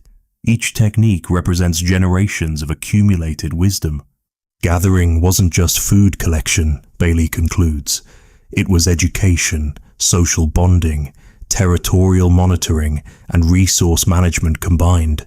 These small women ranging through forests were the economic engine of survival. As night falls, the band eats Mila's harvest. The bamboo shoots provide fiber, figs bring sweetness. Mushrooms add umami to otherwise bland meals. Bird eggs offer complete protein. Everyone eats because gatherers gathered, as they have for 700,000 years. Tomorrow Mila will range again, reading the forest like a beloved book where every page might contain either sustenance or death. She'll take her daughter, teaching through example the botanical knowledge that keeps hobbits alive. Not hunting dragons, not killing elephants, just quietly, competently gathering the foods that actually fill bellies and the medicines that actually heal wounds. The gathering band, small women doing the enormous job of keeping humanity fed, one fig at a time. The sun hammers down like a fist made of fire. Noon on Flores turns the world into a pizza oven where hobbits are the reluctant toppings. Every predator with sense has found shade, which means only the stupid or desperate are moving. The hobbit band is both. They're crossing the grassland between forest patches, a journey that normally takes an hour but stretches into ordeal when the temperature hits 95 degrees and you're wearing animal skins. The matriarch made the call. Their cave's water source has gone brackish, and the nearest clean spring requires this traverse. Dehydration or heat stroke. Pick your poison. Midday movement was sometimes necessary but always dangerous, explains physiologist Dr. Hermann Ponce.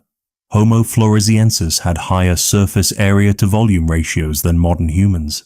They heated up faster, cooled down slower. Noon was their thermal nightmare. Little Pack is struggling. At 8 years old and 30 pounds, he's all skin and rapid metabolism.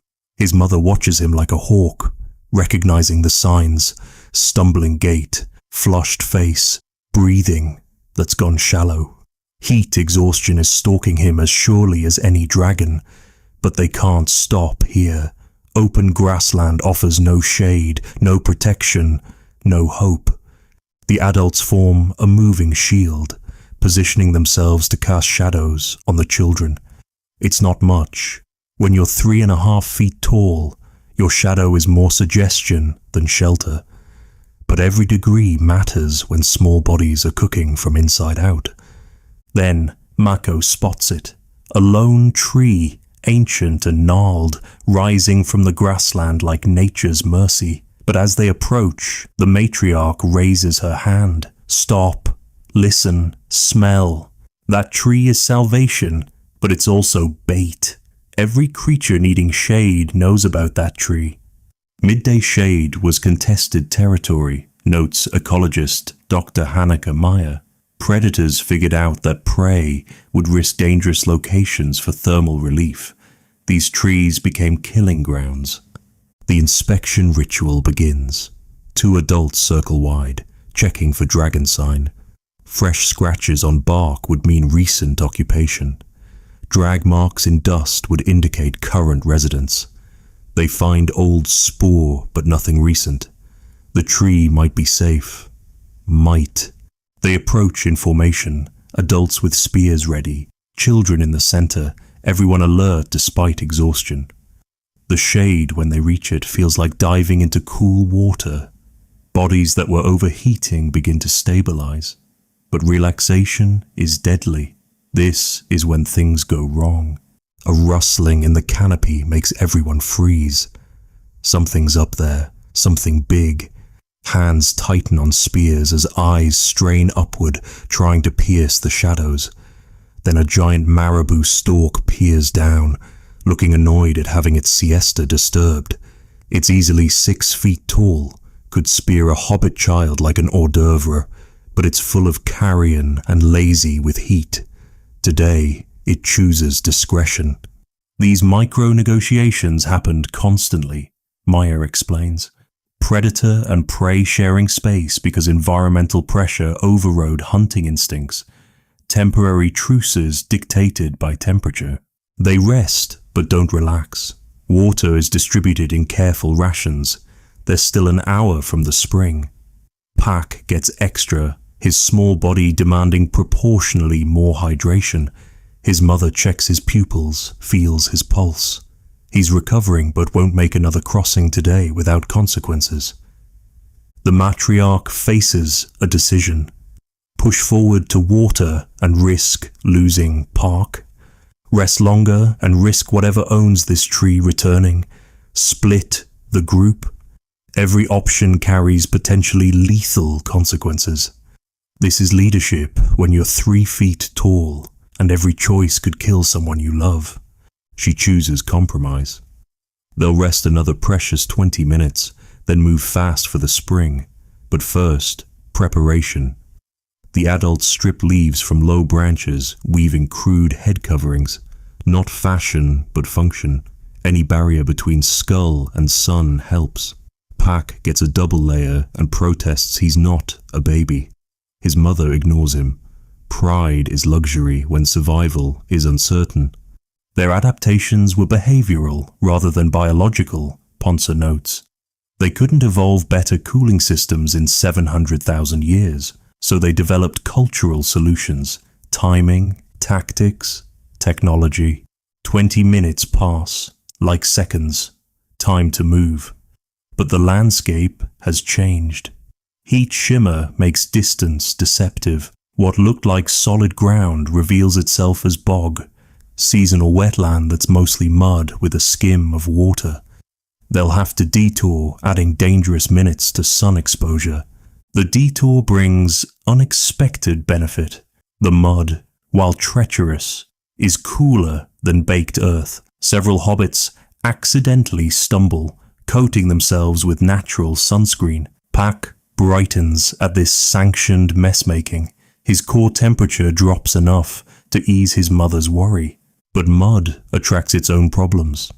Fresh buffalo wallow marks show something large cooled off here recently. Water buffalo aren't actively dangerous, but a startled buffalo is half a ton of panic with horns. And where buffalo wallow, predators watch. They're committed now, no turning back. The spring is close. They can smell water on the breeze. But between them and salvation stretches 50 yards of open ground. No cover, no shade, just baked earth and the possibility that something hungry is watching. The final approach to water was always the most dangerous, Maya emphasizes. Predators knew prey had no choice. They'd position themselves for optimal ambush. It was mathematics with teeth. The matriarch makes the call. They'll run. Not panic flee, but controlled movement. Adults on the outside, children protected, everyone moving as one organism. If something attacks, the formation might hold long enough for some to reach water. Basic triage. Save who you can. They run. 37 hobbits moving like a single creature across ground that burns through thin foot coverings. Pack stumbles once but is immediately scooped up by an adult, no child left behind. Even if it means adults collapse from the extra burden, nothing attacks. Sometimes the dice roll in your favor. They reach the spring, a limestone pool fed by underground sources, blessed cool and clear. The temptation is to plunge in, but discipline holds. Predators often hunt in water. They drink first fast, then establish defensive positions before allowing children to play in the shallows. Survival required constant vigilance, Ponce concludes. Even relief came with risk.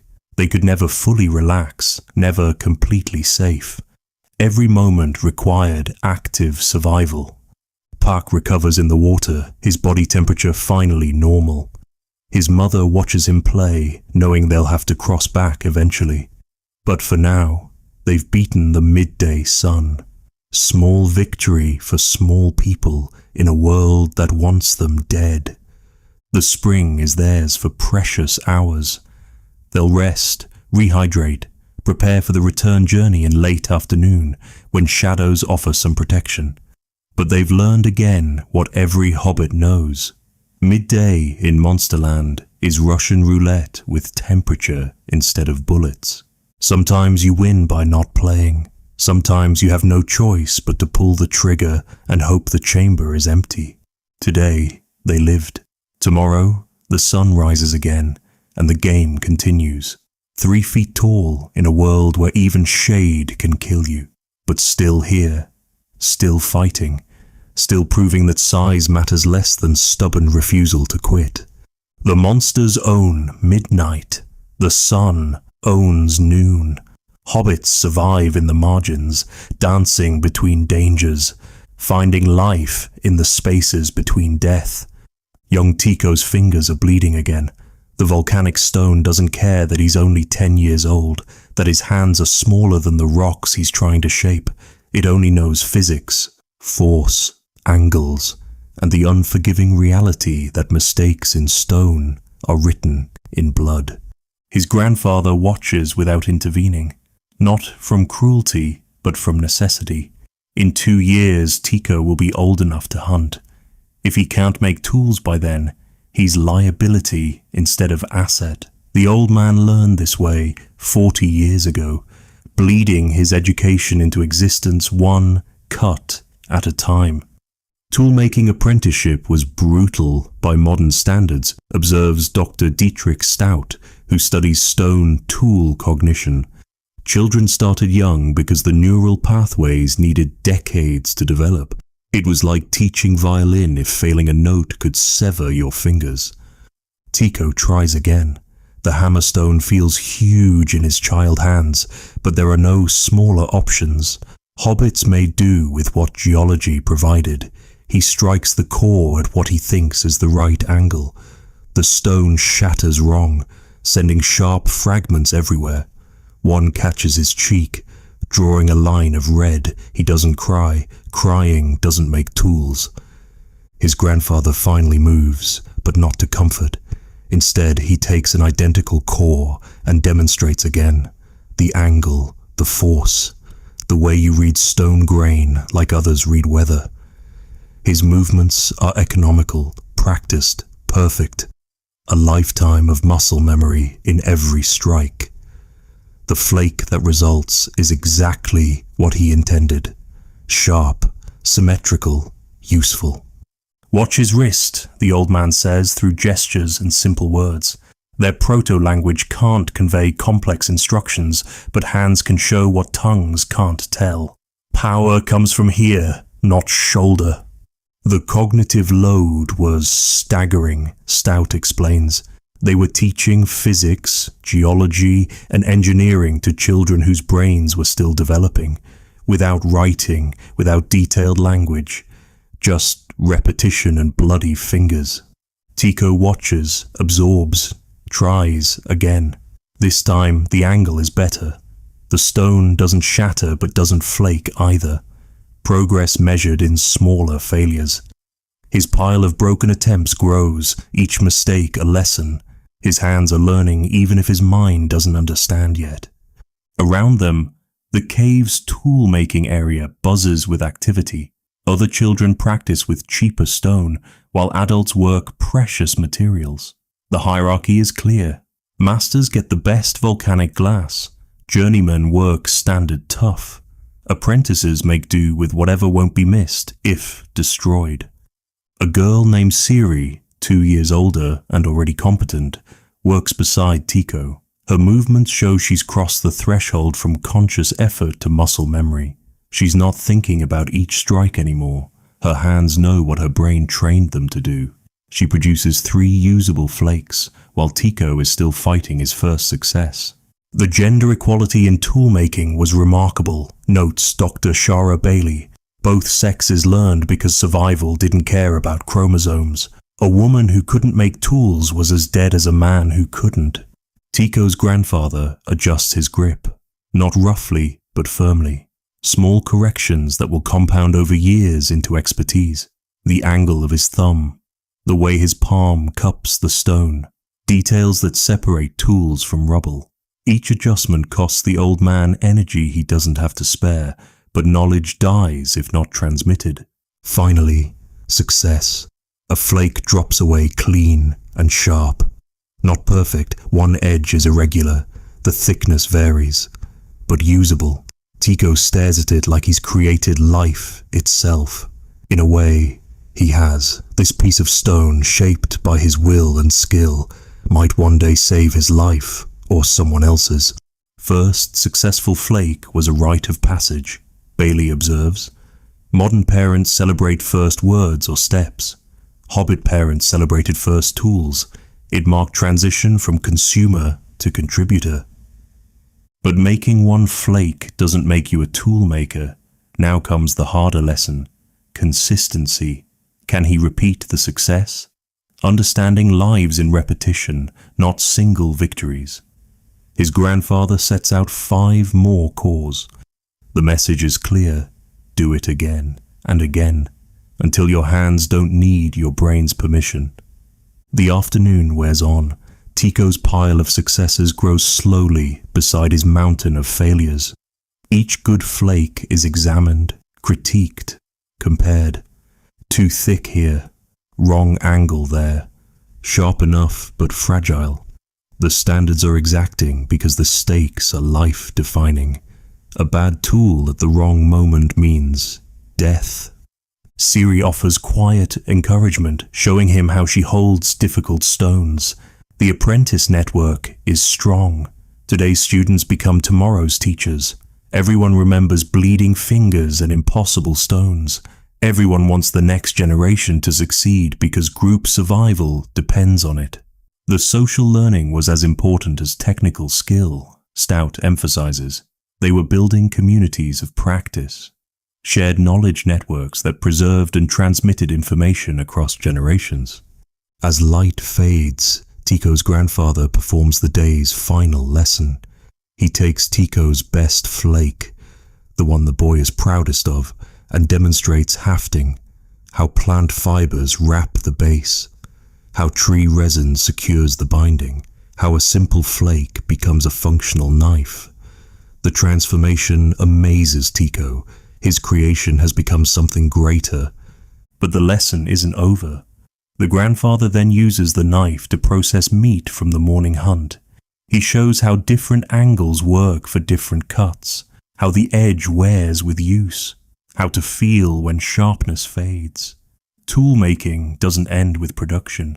It includes maintenance, use, and eventual replacement. The full cycle took years to master, Bailey notes, from reading stone quality to producing tools to using them effectively to knowing when to discard. Each stage had its own complexity. As darkness falls, Tico's hands are swollen and cut. He's produced maybe 6 usable flakes from 50 attempts. In modern terms, that's 12% success rate, failure by any measure. But in Paleolithic terms, it's progress. Yesterday he produced none. Tomorrow he might make 8. Success is gradient, not binary. His grandfather examines the boy's hands in firelight, except there is no firelight because hobbits can't make fire. In the darkness, he feels the cuts, assesses damage by touch. Nothing needs intervention. The stone has marked Tico, but not maimed him. These are educators' wounds, the price of knowledge in a world without textbooks.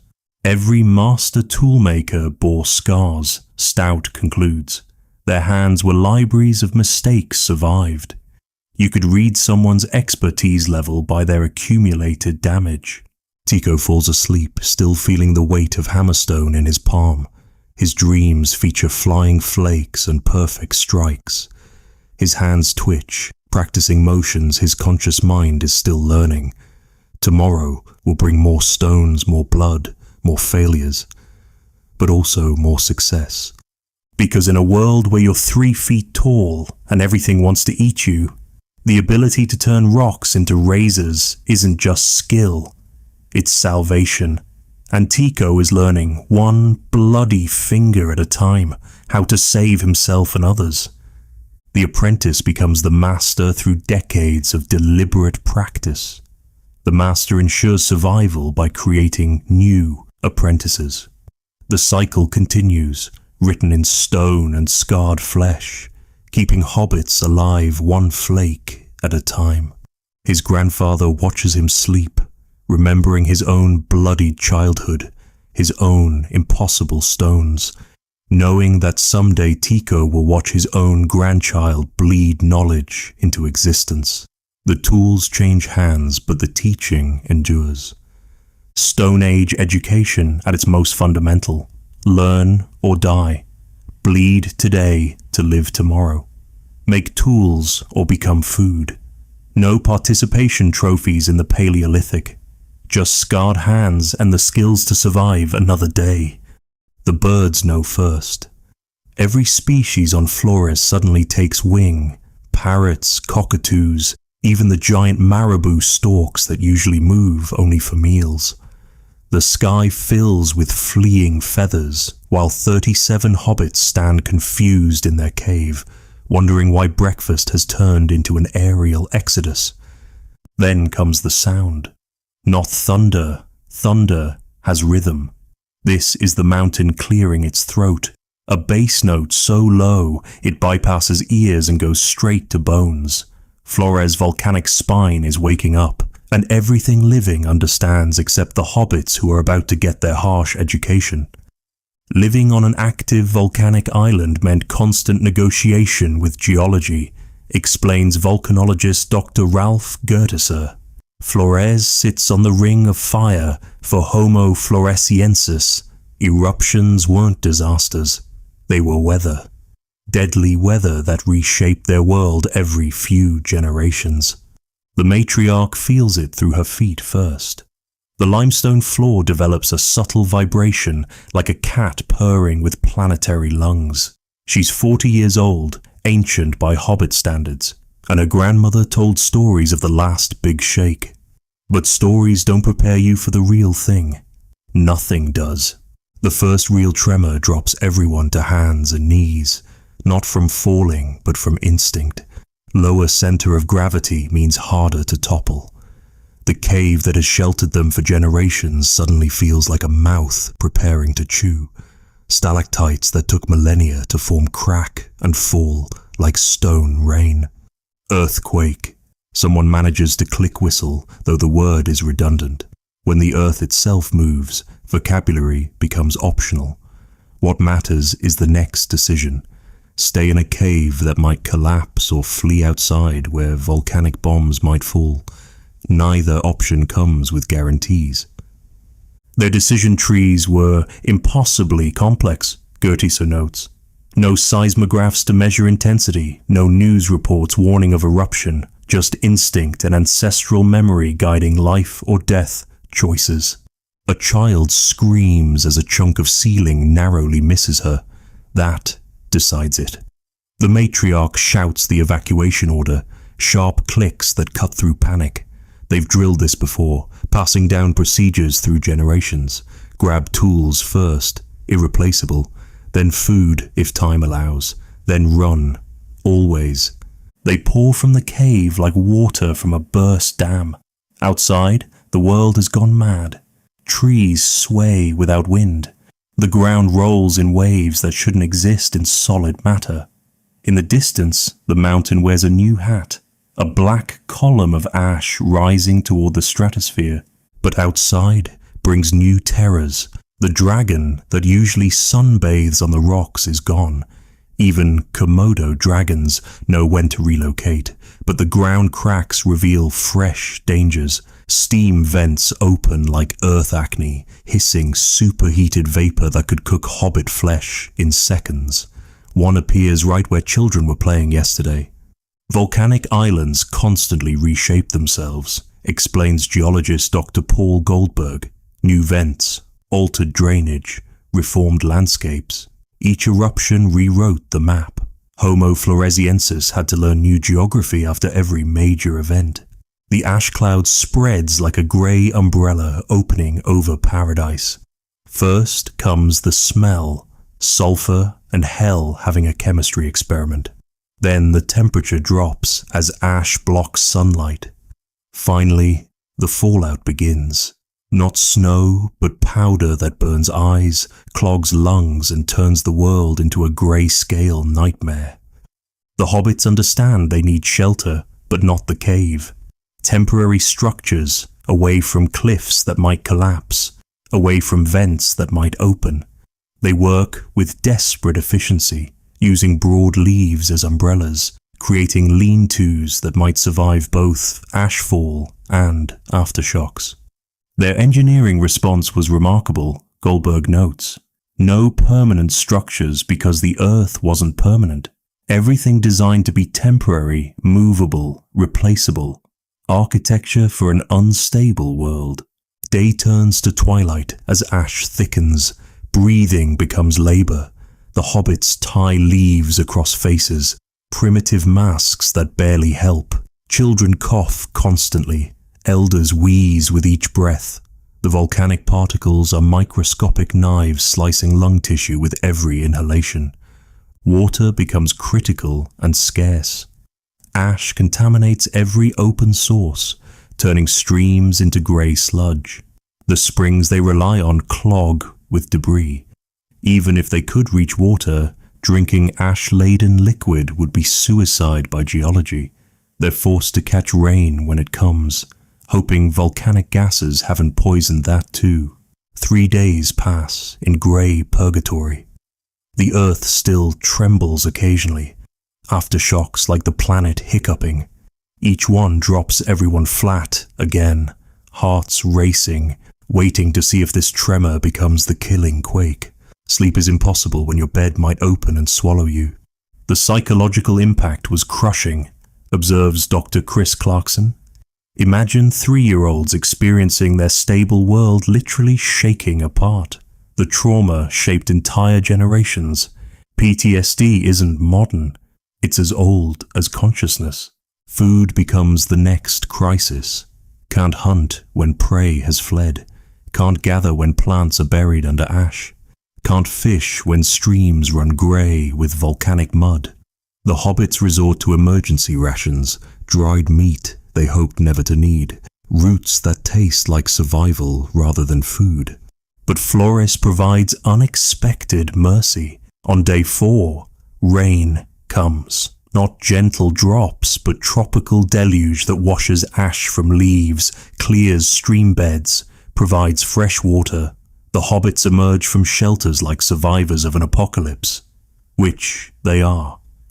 Covered in grey paste, coughing mud, but alive. The landscape has transformed. Familiar landmarks are gone, buried or shifted. A stream that ran east now runs south. The grove where they gathered bamboo is under tons of volcanic debris. The path to their secondary cave is blocked by a new cliff that wasn't there last week. Every eruption forced total environmental relearning, Clarkson emphasizes. Imagine your entire neighborhood rearranged overnight. Streets moved, stores relocated, but with lethal consequences for confusion. They had to explore and map their world anew after each event. Recovery takes months. The ash fertilizes eventually, creating plant blooms that attract prey. But first comes the dying. Weakened elders who can't clear their lungs. Children whose small bodies couldn't handle the toxins. Pregnant females who miscarry from stress. Each small grave dug in poisoned soil reminds them that the earth gives and takes without conscience. The matriarch leads scouting expeditions, learning the new landscape. This hill is new, a void until stable. That valley filled with debris, possible future gathering spot. The cave survived, but with new cracks suggesting weakness. They'll need to find alternatives before the next shake. Survival required extraordinary adaptability, Gertieser concludes. Not just to climate or predators, but to the ground itself. They lived on a planet actively trying to kill them and lasted 700,000 years. That's not luck. That's mastery. 6 months later, life has found new normal. The hobbits have mapped their reformed world, found new water sources, established new gathering grounds. Children play on cooled lava that was molten death half a year ago. The earth sleeps again, but everyone knows it's temporary. Because on Flores, the ground beneath your feet is just another predator. It doesn't hunt daily like dragons or seasonally like storms. It waits years, decades even, then reminds everyone who really owns this island. Not the hobbits who scurry across its surface, but the molten heart that beats below. They've survived another geological tantrum. There will be more. The mountain promises that with occasional rumbles and sulfur breath. But hobbits are nothing if not persistent. They'll adapt to the new landscape, thrive until the next reshaping, then adapt again. 3 feet tall on an island that periodically explodes. It's not the life anyone would choose, but it's the life they've mastered, one earthquake at a time, proving that sometimes the biggest enemy isn't what hunts you, but what you stand on. The earth shook, the hobbits endured. Tomorrow it might shake again. They'll endure that too, because when your world regularly tries to kill you, survival becomes less about winning and more about refusing to lose. The mountain can throw tantrums. Hobbits will wait them out, clean up the mess, and continue living. It's what they do. It's all they've ever done. And they're extraordinarily good at it. Cinta watches him from across the cave, pretending to work on her basket weaving. Koru is 17, shoulders broad by hobbit standards, with scars that tell stories of successful hunts. He's repairing his spear, muscles moving under skin with practiced efficiency. She's 15, ready for pairing, and her body knows it even if their limited language can't express the feeling.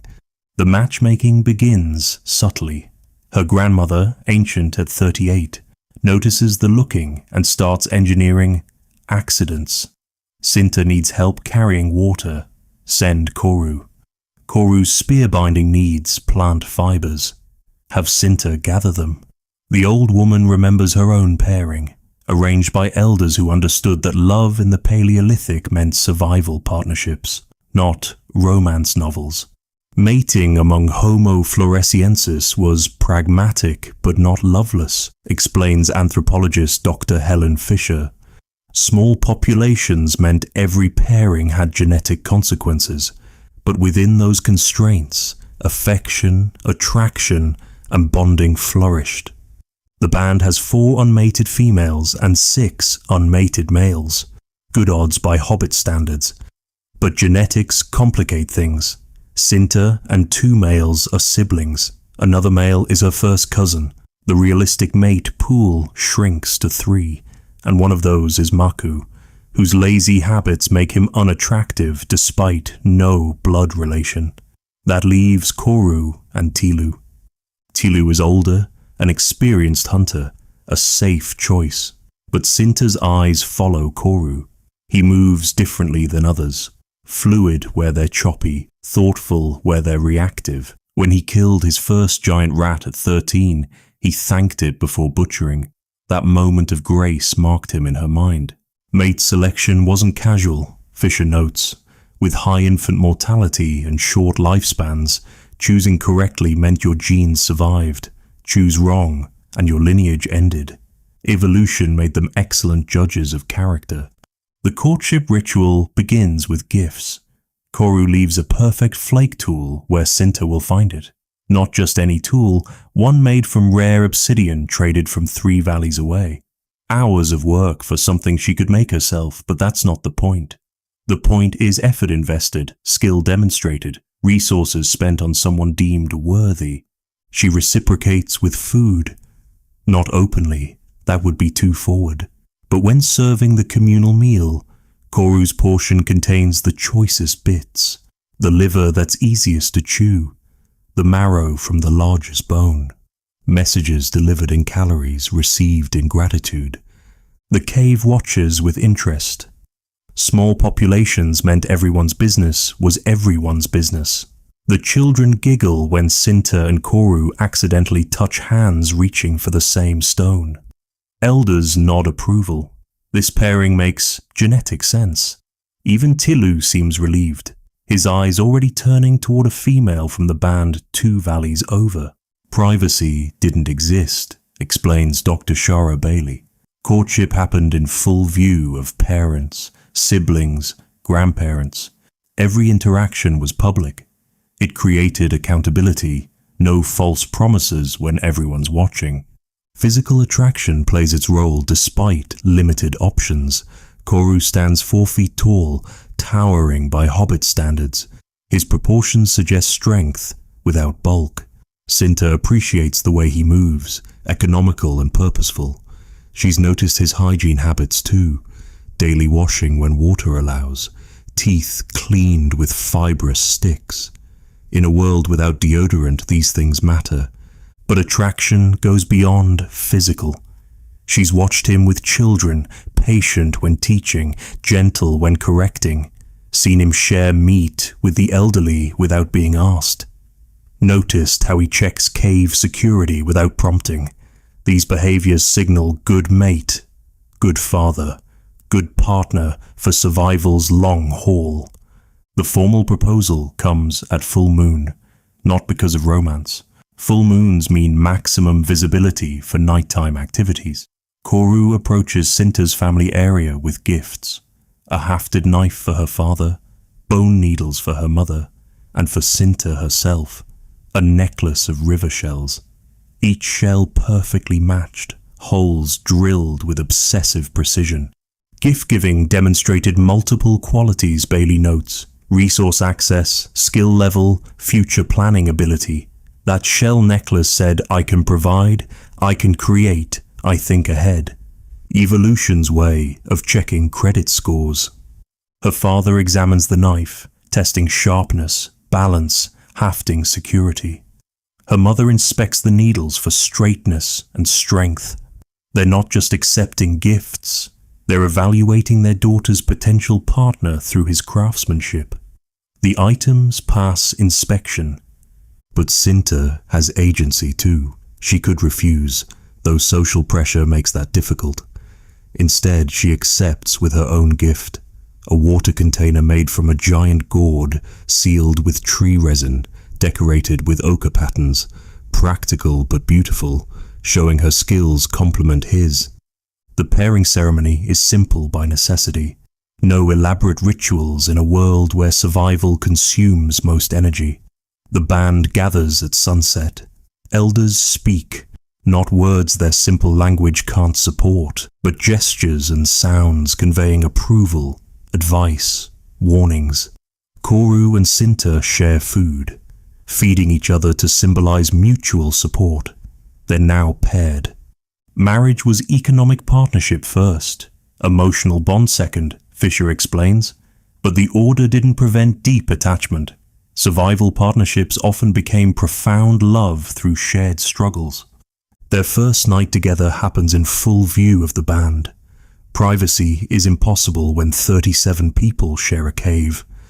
They've hung a hide for visual barriers, but sounds carry. The children are hushed by adults, taught early that some activities require respectful ignoring. The couple manages intimacy despite the audience, driven by hormones older than consciousness. Morning brings new dynamics. Cinta moves her sleeping area next to Koru's. Their tools intermingle. Their food shares combine. They begin operating as an economic unit within the larger band, their contributions pooled then redistributed. It's partnership at its most fundamental. Two people improving odds by joining forces. Pair bonding doubled survival chances, Bailey calculates. Shared labor, mutual protection, distributed risk. Plus the obvious, reproduction to continue the species. Love was evolution's way of making necessary partnerships bearable. 3 months later, Cinta knows she's pregnant. The nausea tells her first, then the mist bleeding. Koru's pride is visible, despite their language lacking words for the feeling. He hunts harder, takes extra risks for better meat. She gathers closer to cave, avoiding dangerous climbs. The band adjusts, everyone understanding that new life means redistributed labor. Their bond deepens through shared work, hunting together, her driving prey toward his spear, gathering as a team, him climbing for high fruit while she processes below. Tool making side by side, teaching each other techniques. Love grows from compatibility, fertilized by respect, watered with daily cooperation. Long-term pairing required continuous negotiation, Fisher notes. No divorce lawyers in the Paleolithic. Problems got solved or someone died, usually both. It created strong pressure for compatibility. When labor comes 9 months later, Koru holds her hand through contractions that threaten to split her tiny frame. The band's midwife, an elder who's delivered dozens, guides the process. Hours of agony produce a tiny girl, maybe 2 pounds, who announces her arrival with squeaks that bring tears to battle-hardened eyes. The baby changes everything. Koru and Cinta are no longer just paired, they're parents. Their love includes this new life, depending entirely on their competence. They take turns watching her sleep, marveling at miniature fingers, planning her future in a world that kills most children. But that's tomorrow's worry. Tonight, they're a family. 3 tiny people against a world of giants, bound by love that started with looks across a cave and grew into something worth dying for.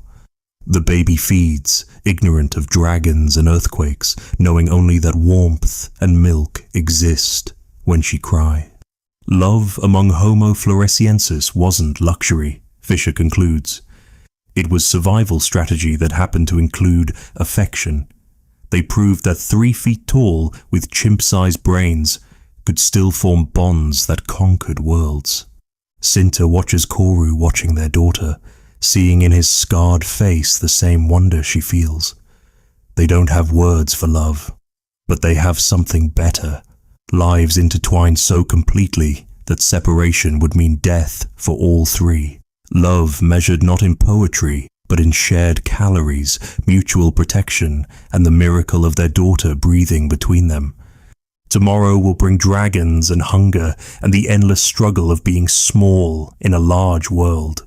But tonight, love is enough. Love is everything. Love is why hobbits survived 700,000 years, one carefully chosen partnership at a time. The baby sleeps. Her parents stay awake, guarding her dreams, proving that love among the little people was perhaps the biggest thing of all.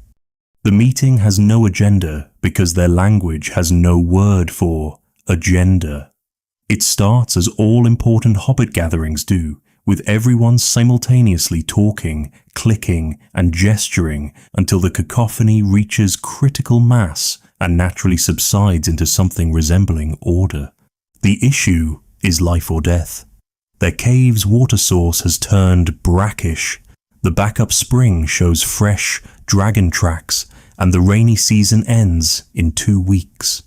Where to move? Whether to split the band? Who decides when everyone's equal and language can't convey complex arguments? Decision-making without hierarchical language is democracy in its purest form, observes linguist Dr. Daniel Everett. No rhetoric to sway, no eloquence to manipulate, just raw information exchange and consensus through exhaustion. The matriarch doesn't lead by title. Hobbits have no word for leader. She influences through experience. At 41, she survived more crises than anyone. When she click whistles and gestures, others listen not from obligation, but from the practical recognition that she's usually right. She proposes through pantomime. Scout 3 valleys west, where her grandmother once found year-round water. But Koru objects with his own performance, indicating those valleys now belong to another band. Territory disputes without words require creative communication. He acts out meeting strangers, conflict, retreat. Young Tico suggests splitting up, half stay, half search for new territory. His gestures are energetic, optimistic. The elders respond with synchronized head shaking that needs no translation. They've seen split bands before. Usually only one half survives, sometimes neither. Their proto-language forced physical democracy, Everett notes. You couldn't dominate discussion through verbal skill. Every opinion required full-body commitment. It leveled the playing field between articulate and action-oriented individuals. The debate continues through demonstration. Sinter mines finding water 2 valleys south, but Marku performs an elaborate death scene featuring what everyone recognizes as the giant snake that lives there. Each suggestion spawns counter-performances until the cave resembles experimental theater. Children watch from the edges, learning governance through observation. They see adults disagree without violence, compromise without losing face, build consensus without formal voting. It's civics education through interpretive dance. The breakthrough comes from unexpected source. Pak, the 8-year-old who nearly died from heat exhaustion, toddles into the center and performs his own story. He shows the path they took during his crisis, the muddy detour, the spring they finally reached. But then, he adds something new, continuing past that spring to a place the adults haven't explored. Children's perspectives carried weight because survival didn't respect age, explains anthropologist Dr. Polly Wiesner. If a child noticed something adults missed, ignoring them could be fatal. Their council structure acknowledged expertise wherever it emerged. The adults exchange glances. The boy might be onto something. That area was avoided because of the buffalo herd, but buffalo are seasonal. If they've moved on, it could be ideal. Water, shelter, and unclaimed territory. The matriarch processes this information visibly. Her face shows consideration, calculation, decision. She stands and performs the action that will commit 37 lives to an 8-year-old's observation. She points to Park, then to herself, then mimes walking together to scout. The band erupts in what sounds like chaos, but is actually agreement. Multiple conversations through gesture, people already planning what to pack, who scouts when. The decision has emerged not through decree, but through exhaustive consensus. Their meetings took hours because every nuance required physical demonstration, Wiesner notes. But the result was buy-in modern democracy's envy. Everyone understood the decision because they'd help birth it. As the council disperses, small groups continue discussing details. The toolmakers gesture about what to prioritize. The mothers sign about child safety during relocation. The hunters demonstrate concern about moving during elephant season. Each sub-meeting feeds back to the whole. The next morning, Pak leads the scouting party with pride that transcends language. His suggestion survived the council of small voices where volume mattered less than wisdom. The matriarch follows, trusting a child's memory with everyone's future. They find water where Pa indicated, a limestone spring hidden by new growth, missed by previous scouts who didn't think to look behind the thorn barrier. It's perfect, defensible, reliable, unclaimed. The 8-year-old has saved his band through observation and the courage to speak up in a council where everyone's voice carries equal weight. Modern democracy claims ancient Greek origins, Everett concludes. But 700,000 years ago, Homo floresiensis was running town halls where everyone spoke and consensus emerged through exhaustive interaction. They couldn't articulate democratic principles, but they lived them daily. The band moves within the week, following the route Pack demonstrated. 37 hobbits relocating based on an 8-year-old's observation, validated through community discussion, implemented through collective action. No votes were counted because none were needed. The Council of Small Voices had spoken with one voice, assembled from many. In a world where language couldn't dominate, actions spoke loudest. And sometimes the smallest voice, attached to the smallest person, said the biggest truth. Democracy, it turns out, doesn't require words. Just the willingness to listen when someone, anyone, has something worth saying. Old Mira holds her daughter's skull with the reverence modern people reserve for holy relics. 3 months dead, the bones have been cleaned by beetles and time, ready for the reading. The rest of the band gathers close, understanding they're about to witness the intersection of forensics and faith. Mira is the band's bone reader, inheriting the role from her mother as her mother did before her. In a world without writing, bones become books. Each skeleton a story, each fracture a chapter, each tooth a page of dietary history. She reads the dead to teach the living. Bone reading was primitive forensic anthropology, explains Dr. Tim White from Berkeley. They couldn't articulate what they were doing scientifically, but they were conducting post-mortem examinations that revealed crucial survival information. The skull tells its story to those who know the language.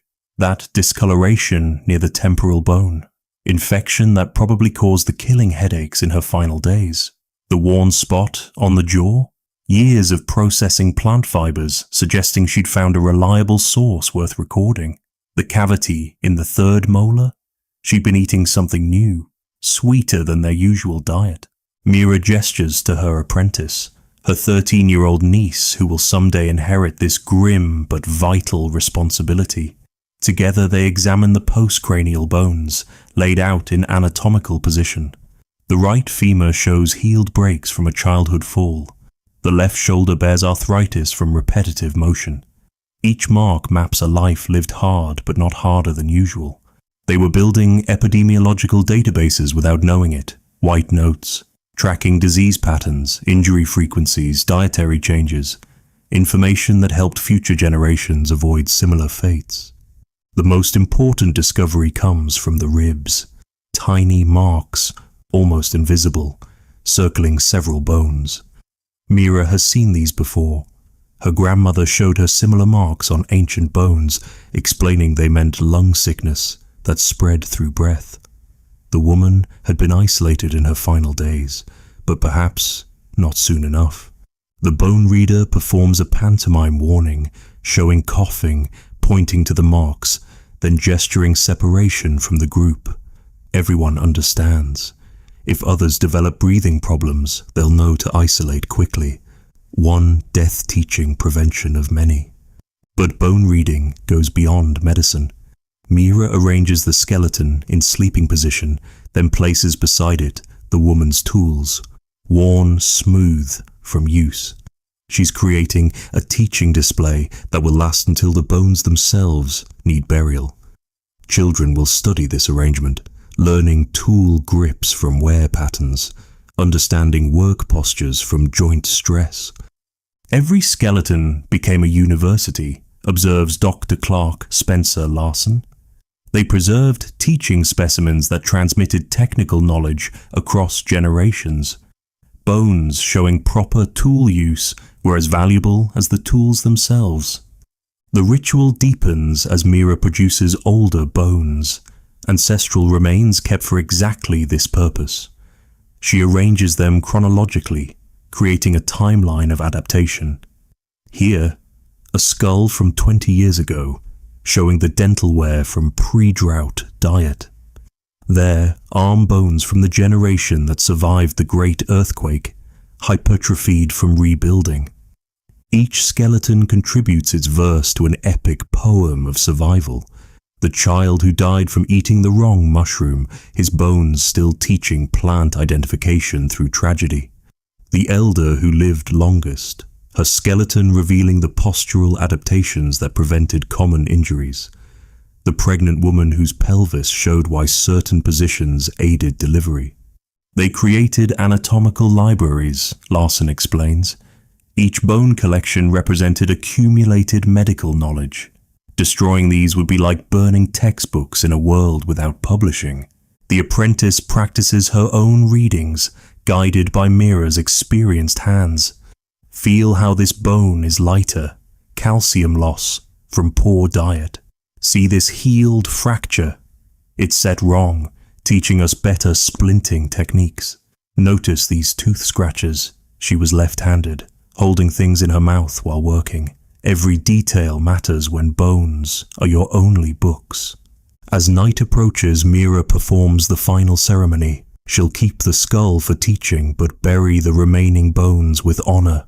The woman's knowledge has been extracted, preserved, transmitted. Her death continues teaching, her bones joining the ancestral library that keeps hobbits alive. The burial is simple but profound.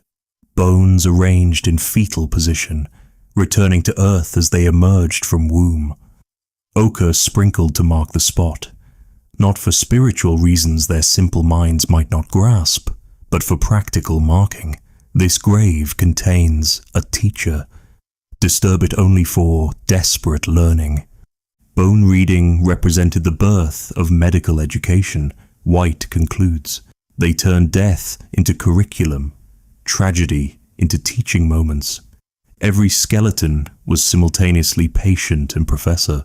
The band disperses quietly, each carrying new knowledge. Parents examine their children with fresh eyes, watching for early signs of the lung sickness.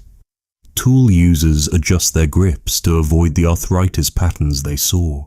Everyone internalizes lessons written in calcium and carved by time. Mira cleans her hands and checks on her next patient, an elder showing the breathing problems the bones warned about. She isolates him gently, applying what the dead woman taught through her marked ribs. Perhaps he'll survive because she didn't. In a world without doctors, the dead became physicians. Without schools, skeletons served as teachers. Without books, bones became libraries. The bone readers were librarians, coroners, and prophets rolled into one, reading the past to write the future. Tomorrow, someone else will die. Their bones will join the teaching collection, their death adding another volume to the encyclopedia of survival. It's grim education, but it works. For 700,000 years, the bone readers kept their people alive by listening to the dead. The skull rests in Mira's keeping, its empty sockets seeing more in death than they ever did in life.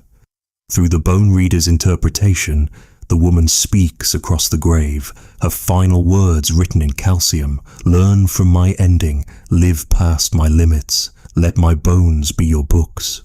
In the darkness, Mira touches her own skull, wondering what stories it will tell when her apprentice holds it up to teach, wondering if the lessons will be worth the living that writes them. The sun bleeds orange across Flores' skyline, and every hobbit feels the ancient urgency. 15 minutes until darkness. 15 minutes to transform from free-ranging foragers into fortress defenders. The Twilight Ritual begins with the precision of military drill refined over 30,000 generations. Maku counts heads first, the sacred arithmetic that means everyone made it through another day. 35, 36. Where's Lila? Hearts stop until her voice pipes up from behind the water vessels. 37. Complete. The night can't claim what it can't separate. Twilight was their most dangerous transition, explains chronobiologist Dr. Russell Foster. Diurnal vision failing, nocturnal predators emerging. They had maybe 20 minutes when neither species had advantage. Every second counted. The children know their role. Gather fuel for the fires they cannot make. It sounds insane, but dry grass and leaves piled at strategic points serve purposes beyond burning. They create noise barriers. Anything approaching will rustle. They provide insulation against cave walls that leach heat. Most importantly, they give terrified children something to do besides imagine monsters.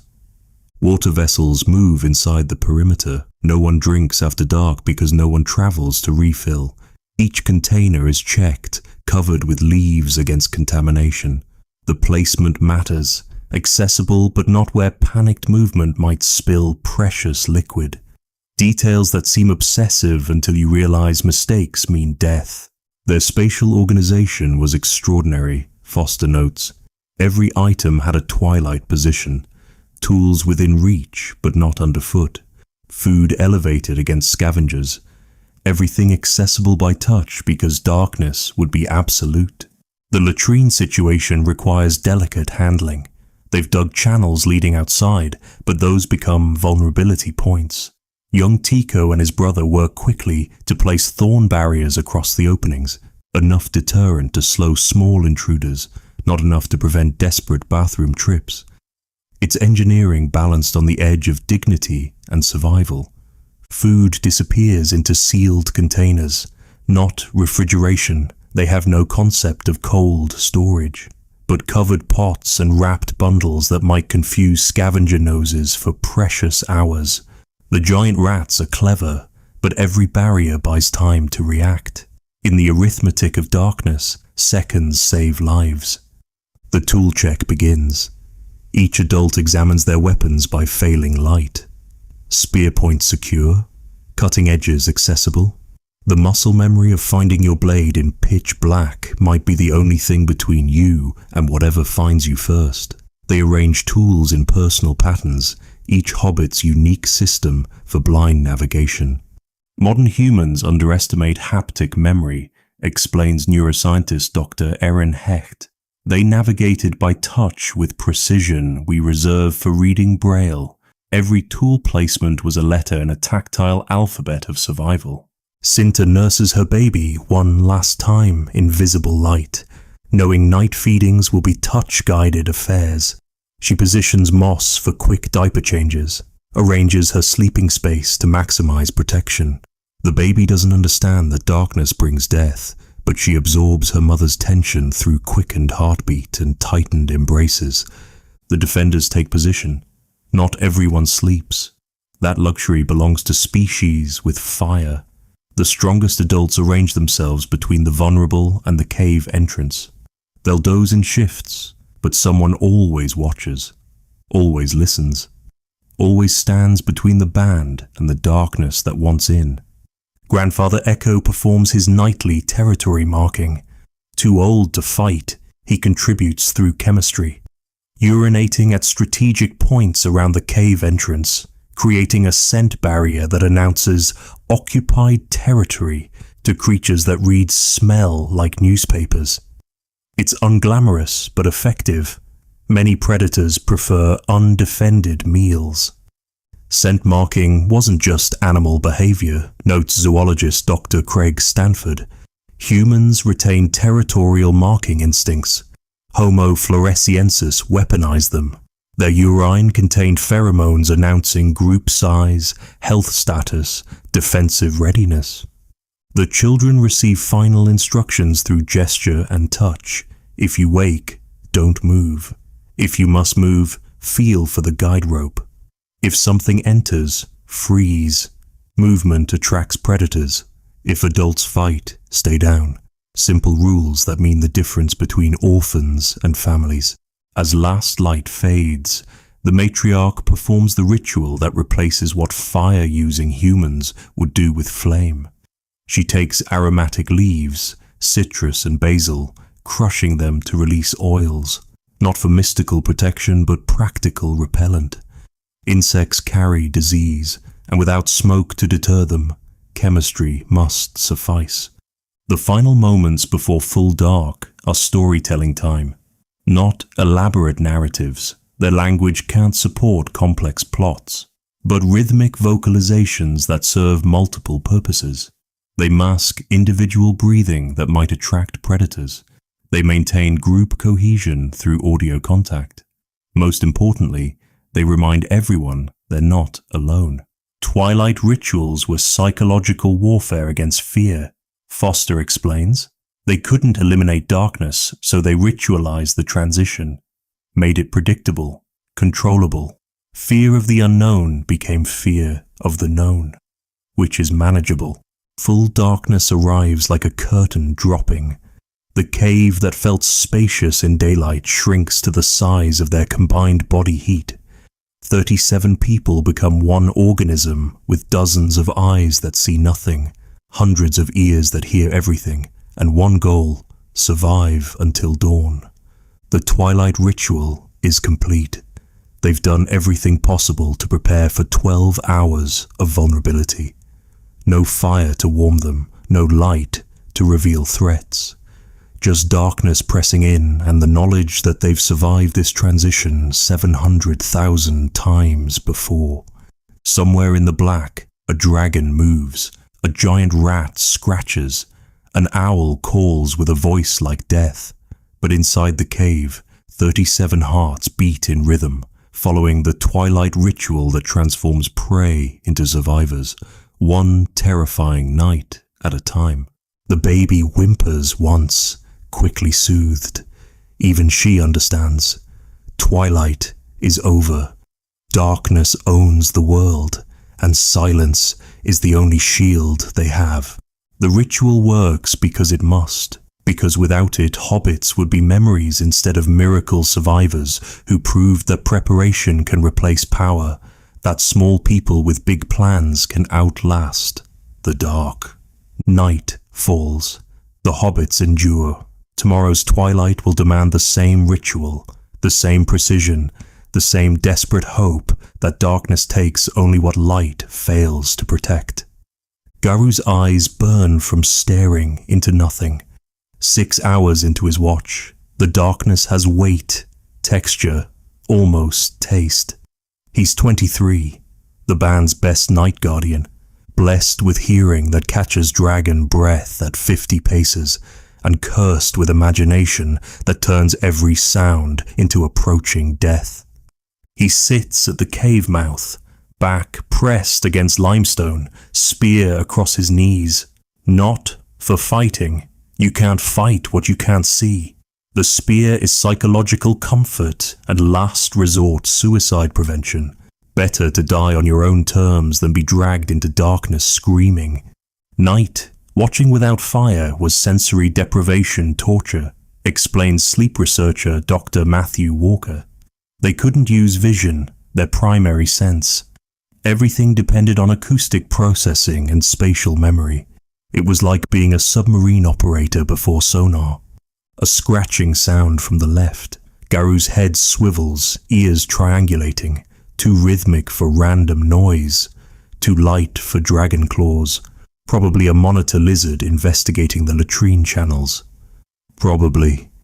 He clicks his tongue softly, the agreed signal for alert but not alarmed. Throughout the cave, sleepers adjust slightly, hands finding spear shafts. The protocol is brutal in its simplicity. 1 click means awareness. 2 clicks mean imminent threat. 3 clicks mean grab children and retreat to the deep chambers. No clicks for 30 seconds means the watcher is probably dead and everyone should act accordingly. The monitor lizard, if that's what it is, scrapes along the wall. Garu tracks its movement through sound, building a mental map. It's following the scent trail from evening urination, investigating whether the marking hobbit might be available for eating. Finding only smell, it continues past. Garu exhales breath he didn't know he was holding. Their acoustic abilities were extraordinary, notes Dr. Brian Fry. Modern humans in darkness panic within minutes. Homo floresiensis night watchers sat motionless for hours, building detailed pictures through sound alone. They were echolocating without producing echoes. The worst part isn't the danger, it's the boredom. 6 hours of hypervigilance with nothing happening destroys focus. The mind wanders, conjuring threats from memory. Every dragon he's ever seen parades through imagination. Every close call replays with worse endings. The darkness becomes a screen for projecting fears. To combat this, Garu practices the mental exercises passed down through generations of watchers. Count breathing, his own and the sleepers he can hear. Map the cave by memory, touching each feature mentally. Recite the water sources in order of distance. Anything to keep the mind anchored in reality rather than drifting into terror. A new sound, heavier, deliberate. Something large is circling the cave entrance, testing defenses. Garu's pulse accelerates, but his body remains still. Movement is death. Sound is death. Fear smell is death. He becomes stone with ears, tracking the creature's position through footfalls. It's a dragon. The weight and gait are unmistakable, but its behavior is off. Not hunting pattern, but investigating pattern. It knows hobbits are here, but isn't committed to attack. Maybe it fed recently. Maybe it's comparing effort to reward. Maybe it's just passing through and got curious. Predator psychology was their survival manual, explains Dr. Craig Stanford. They had to think like dragons to predict dragon behavior. Every night watcher was an amateur reptile psychologist, reading intent through sound patterns. The dragon pauses at the main entrance. Garu can hear its breathing, deep, regular, unconcerned. It's not stalking, it's considering. This is when amateur watchers panic, creating the movement that triggers attack. Garu remains frozen, trusting in darkness and the dragon's cost-benefit analysis. Minutes pass, like centuries. The dragon huffs, a sound like disgust, and moves on. Its footsteps fade into the forest. Garu waits another 100 heartbeats before allowing himself to relax fractionally. One threat passed. Only 6 more hours of potential others. The middle watch is worst. Around what must be midnight, exhaustion attacks. His eyelids gain weight. Pointless, since open or closed makes no difference in absolute darkness. But sleeping on watch means death for everyone. He employs the watcher's trick. Controlled pain. Pressing his thumb into a bruise, sharp enough to restore alertness without sound. They were performing attention marathons. Walker notes. Modern security guards with cameras and coffee struggle to stay alert. These watchers maintained vigilance through willpower alone, knowing one lapse meant massacre. A child whimpers in sleep. Before the sound fully forms, Garu hears movement. A parent's hand finding the child's face, soothing before the noise attracts attention. Everyone sleeps on a hair trigger, ready to silence themselves or others. Even dreams are disciplined here. The sounds of night create a symphony only watchers know. Bat wings whisper stories of insect abundance. Owl calls map hunting territories. Even the cave breathes, air moving through chambers in patterns that speak of weather changes. Garu reads these sounds like morning news, updating his threat assessment constantly. Around the 4th hour, the hallucinations begin. Sleep deprivation and sensory deprivation combine to create phantoms. He sees lights that can't exist, hears voices that aren't there. The training covers this too. When your mind creates stimuli, verify through other senses. Touch the wall to ground yourself. Smell the air for real versus imagined threats. Night, watching induced altered states of consciousness, explains Dr. David Lewis Williams. They were vision questing without intending to. The psychological strain was enormous. Many watchers probably developed what we diagnose as PTSD. A real sound snaps him back. Soft padding feet, multiple individuals, a pack of something approaching. But the gait is wrong for pursuit. Too casual. Then he smells it. Wet dog smell. Not dragons, but wild dogs, probably just passing through. Still dangerous to lone hobbits, but unlikely to attack a cave full of them. The dogs investigate briefly, mark territory over Grandfather Echo's marks, and trot on. Garu mentally logs their passage. Tomorrow the hunters will want to know about new competitors in the area. Every sound in the night becomes intelligence for day planning. As dawn finally greys the horizon, Garu's relief is physical. His replacement, Koru, eager and alert, touches his shoulder in the changing of guard ritual. No words needed. The touch says, "I have it." Garu's nod says, "It's yours." The night watch passes like a baton in the world's longest relay race. Every sunrise they saw was a victory. Walker concludes, not metaphorical but literal triumph over darkness.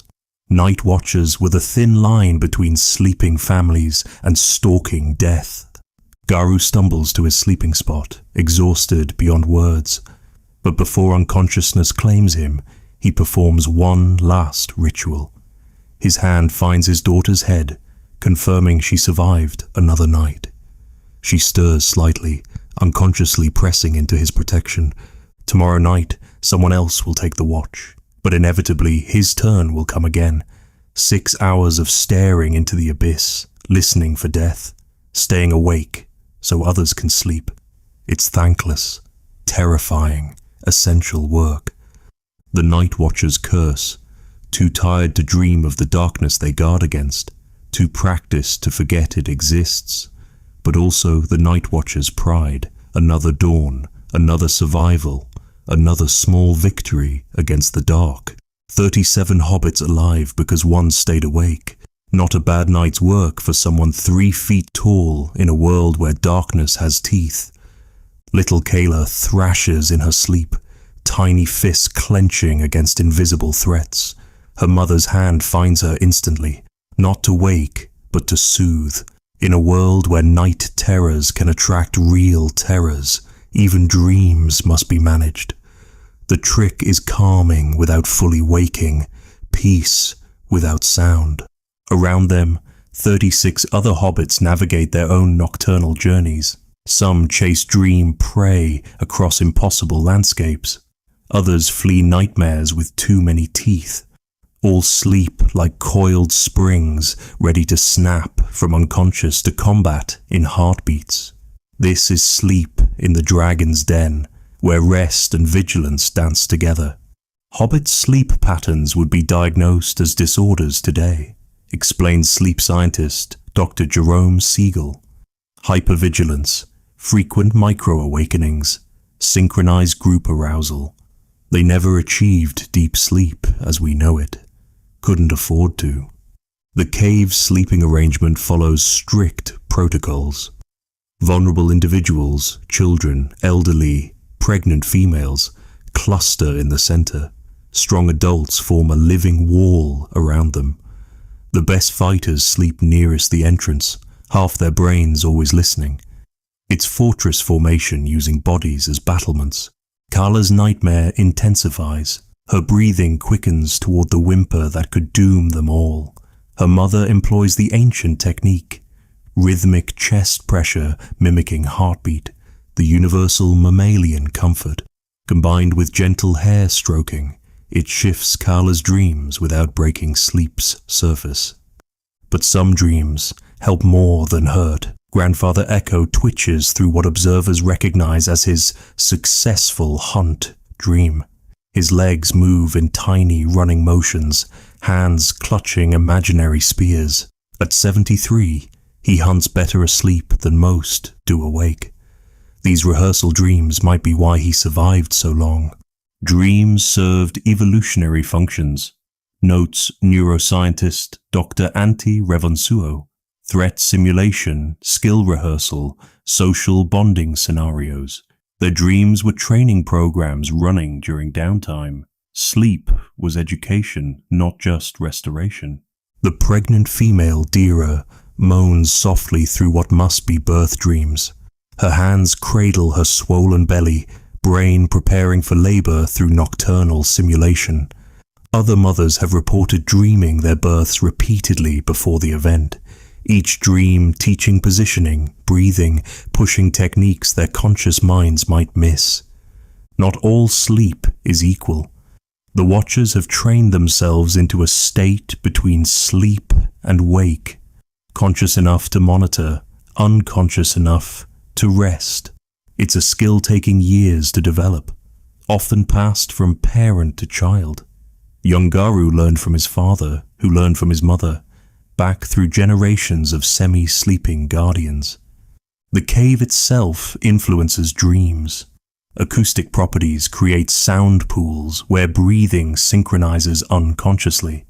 7 hobbits sleeping near the east wall breathe in perfect unison, their dreams likely converging too.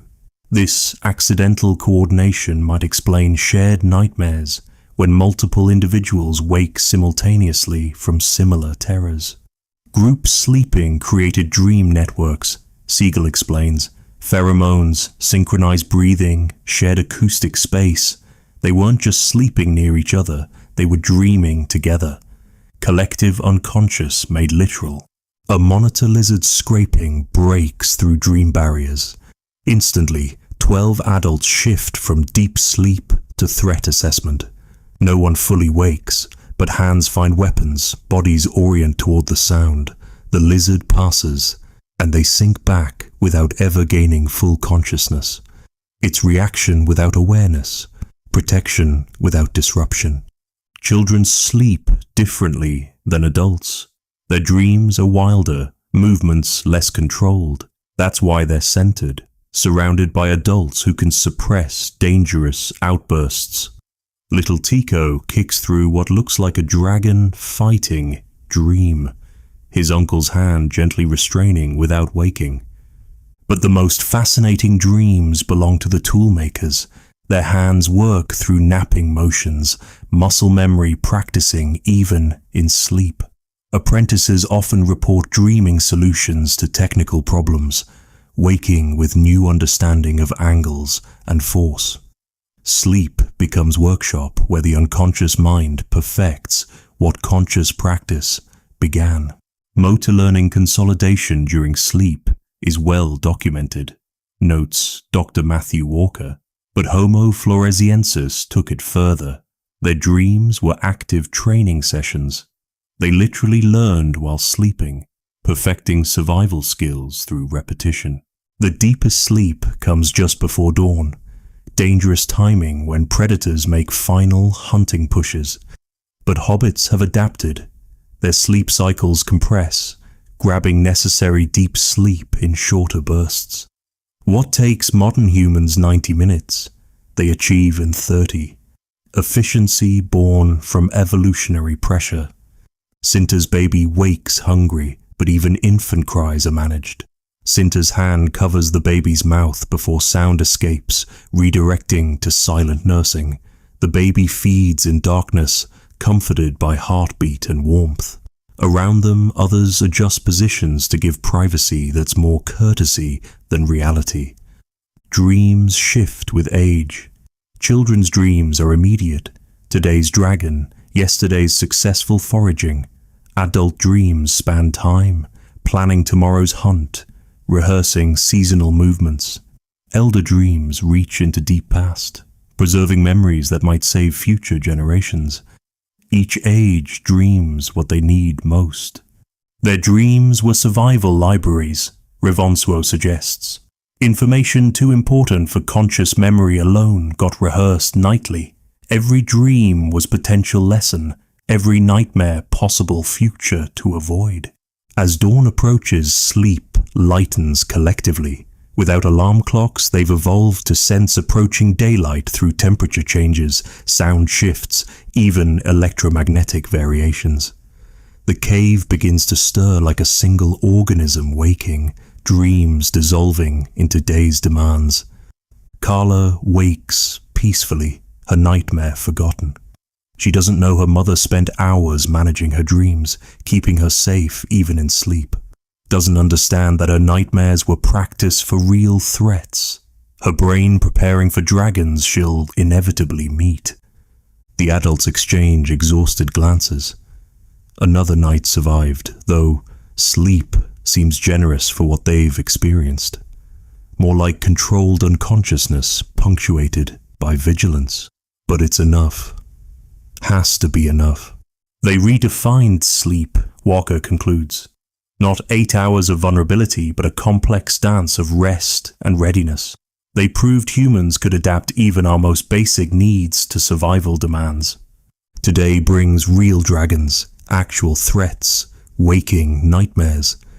But first, they've survived the vulnerability of dreams in the dragon's den. 37 hobbits waking to face another day, rested enough to function, alert enough to survive.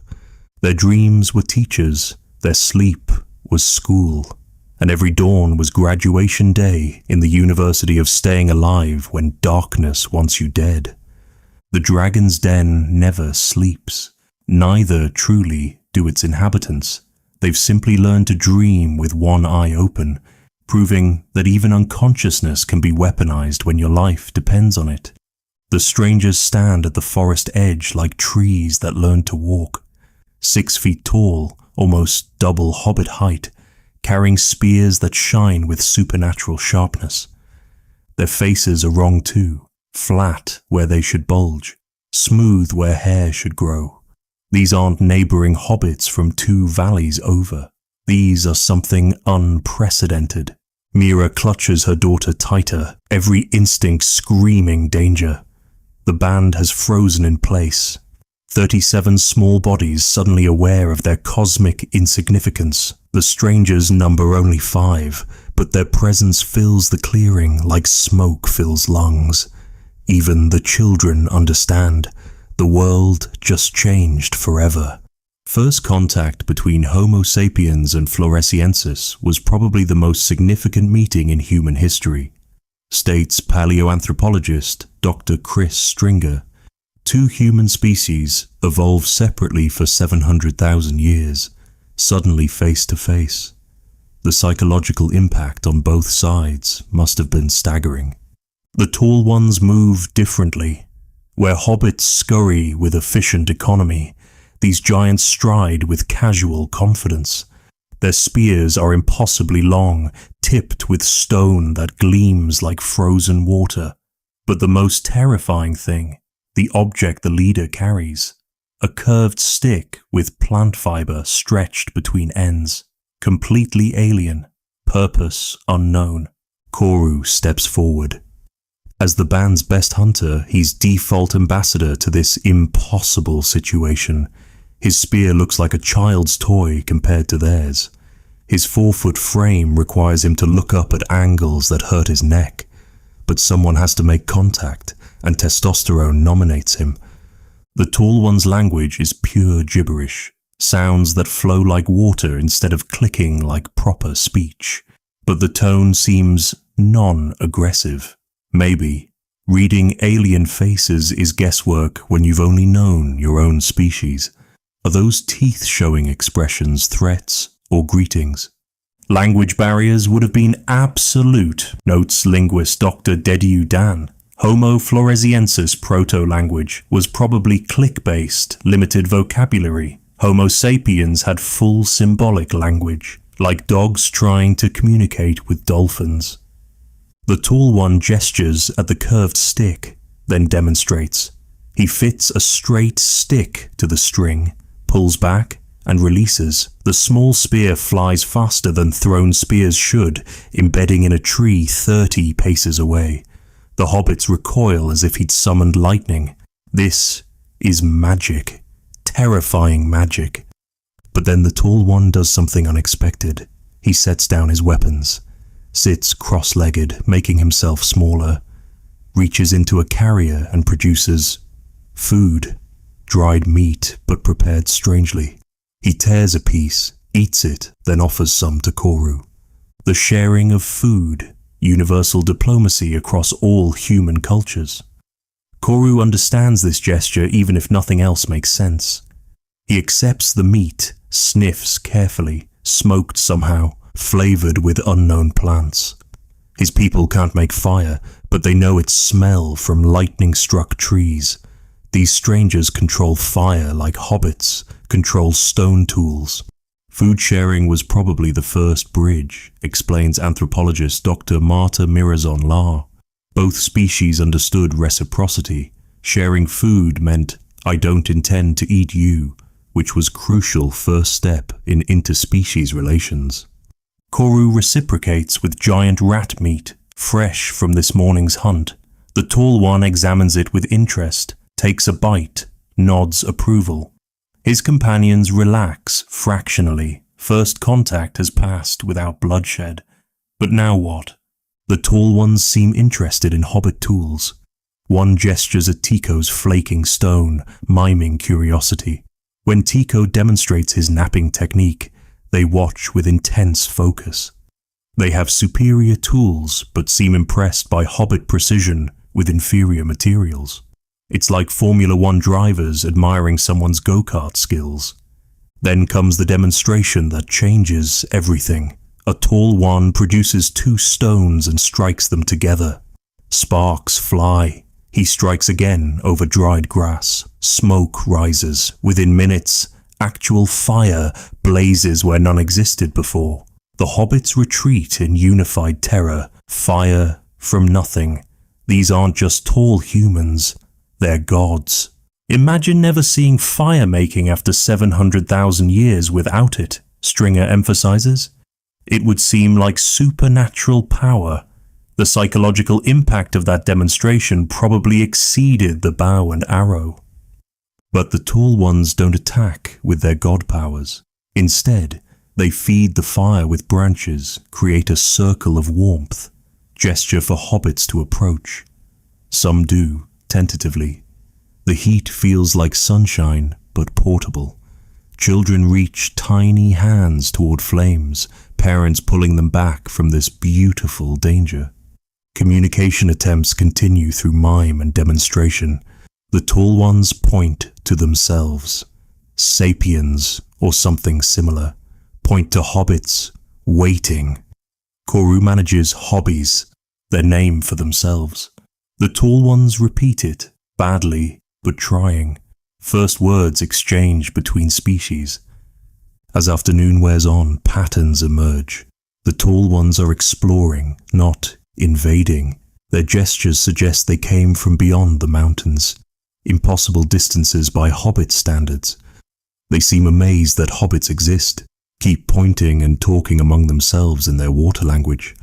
Both species were probably equally shocked, notes Dr. João Zilão. Sapiens thought they were alone. Floresienses had never imagined such beings existed. It was mutual discovery of unimaginable others. The tall ones demonstrate more magic, containers that hold water without leaking, cutting tools sharper than anything stone should achieve, ornaments made from materials hobbits don't recognize. Everything about them screams superiority, yet they're not aggressive. Yet, as evening approaches, decision time arrives. The tall ones gesture at sleeping, then at the forest. They'll camp separately tonight. The meaning is clear. We acknowledge your territory. The respect surprises hobbits, accustomed to every encounter being potential combat. But before leaving, the tall one who first made contact does something extraordinary. He gives Koru the curved stick. The bow, shows again how to use it, leaves arrows too, then points at himself, at Koru, makes bridging gesture, gift, alliance. Something hobbits have no word for, but understand instinctively. Technology transfer at first contact shows remarkable diplomacy. Lar observes, the sapiens could have kept their advantages. Instead, they shared, whether from guilt, strategy, or genuine goodwill, we'll never know. The tall ones disappear into forest their height makes navigable. Hobbits cluster around the bow like it's radioactive. Everyone understands this object changes everything. Their spears are suddenly obsolete. Their hunting strategies need complete revision. One gift has revolutionized their existence. Mira holds her daughter, wondering what future contains now. These tall ones seem peaceful, but what happens when more come? When they want hobbit territories? When their magic makes hobbit skills irrelevant? First contact has been survived, but at what cost? The tragedy was built into that first meeting, Stringer concludes. Two human species couldn't coexist long term. One had fire, projectile weapons, and demographic advantages. The clock started ticking on Homo floresiensis the moment Homo sapiens arrived. As darkness falls, hobbits don't perform their usual Twilight Rituals. Too much has changed. The world now contains tall humans with fire and flying spears. Everything previous generations taught them feels suddenly obsolete. But the bow remains, alien artifact promising either salvation or doom. Tomorrow, Koru will try to master it. Tomorrow, hobbits will begin adapting to a world where they're no longer the only humans. Tonight, they huddle together, processing the impossible. First contact has been peaceful, but everyone senses this is beginning, not ending. The tall ones will return. More will come.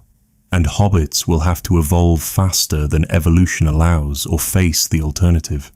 The age of being alone is over. The age of being lesser has begun. The tall ones return at dawn, but this time they bring the sun. Not literally, though to hobbits who've never seen controlled fire, the distinction seems semantic. They carry burning branches like flowers, flames dancing in defiance of nature's rules. The fire travels with them, obedient as trained animals. Where they stop, light pools in impossible circles. Cinta pulls her baby closer, watching 4-year-old Kala toddle toward the flames with suicidal curiosity. All hobbit children learn early that light means lightning, and lightning means death. But this light doesn't strike. It beckons, it warms without weather, it transforms the tall ones into haloed gods. The introduction of fire to a fireless society was probably humanity's most dramatic technological disruption, explains pyrotechnology expert Dr. Dennis Sangaith. Imagine having lived 700,000 years in darkness. Then someone hands you portable daylight. The psychological impact would be beyond profound. The Tall One's leader, they seem to have hierarchy hobbits lack, demonstrates fire's magic. Meat placed near flames changes color and smell. He offers cooked flesh to Koru, who accepts with the fatalism of someone already living in impossible times. The taste explosion makes him stagger, tender where raw meat is tough, flavors that shouldn't exist bursting across his palate. Every hobbit who tastes cooked food has the same reaction, revelation followed by existential crisis. Their ancestors ate raw meat for 30,000 generations, suffered through tough sinew, risked parasites, spent hours chewing what fire softens in minutes. All that suffering, unnecessary if only they'd known this secret. But the Tall Ones aren't finished destroying hobbit worldviews. They demonstrate water in strange vessels placed over fire. The water bubbles, steams, become something else. Plants thrown in create aromatic liquids. Medicine, poison. The concepts blur when everything is unprecedented. Fire didn't just cook food, notes Dr. Richard Wrangham, author of Catching Fire. It predigested nutrients, killed parasites, opened up previously toxic foods. For Homo floresiensis, it would have been like suddenly having access to twice as many calories with half the effort. The children adapt fastest. While adults wrestle with existential implications, little Tico studies fire like tomorrow's test depends on it. Which it does. He watches Tall Ones feed flames, Small sticks first, then larger. Too much, and it dies. Too little, and it fades. Fire is alive but follows rules. Rules can be learned. The tall ones seem amused by hobbit fascination. They demonstrate more fire applications, hardening spear points in flames, creating smoke that drives away the persistent mosquitoes, using coals to hollow out wood faster than stone tools allow. Each revelation another nail in traditional hobbit life's coffin. But firelight's most profound impact comes at night. As darkness falls, hobbits prepare for their usual 12 hours of terror. Instead, tall ones build fires around the camp perimeter. The darkness retreats, not eliminated but pushed back, held at bay by dancing light circles. Extending productive hours by 50% changed everything, Sangaith explains. Suddenly you could work after dark, socialize without fear, develop culture beyond mere survival. Fire was time travel. It gave them tomorrow's hours today. A Komodo dragon approaches, drawn by activity, but instead of pressing attack, it stops at fire's edge. Yellow eyes reflect flames as it processes this new variable. Fire means lightning to dragons too. After long consideration, it retreats. The hobbits watch predator turned prey slink away. Understanding power has fundamentally shifted. The tall ones sing around their fires. Complex vocalizations hobbits can't decode but find mesmerizing.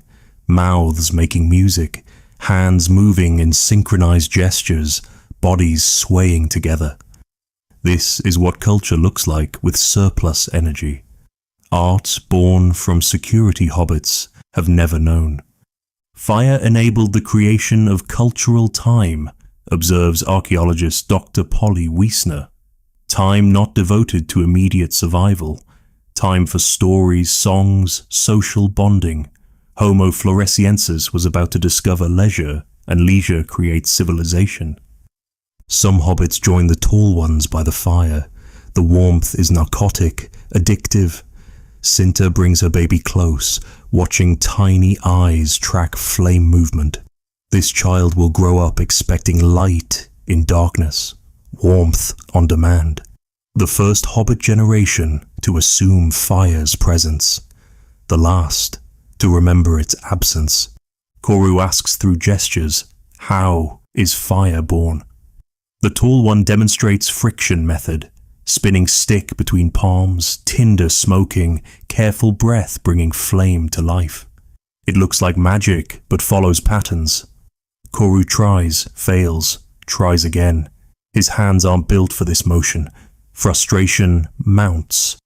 But young Lila, watching from the side, has an idea. She modifies the technique for hobbit limitations, using feet to steady the base, different hand positions for their proportions.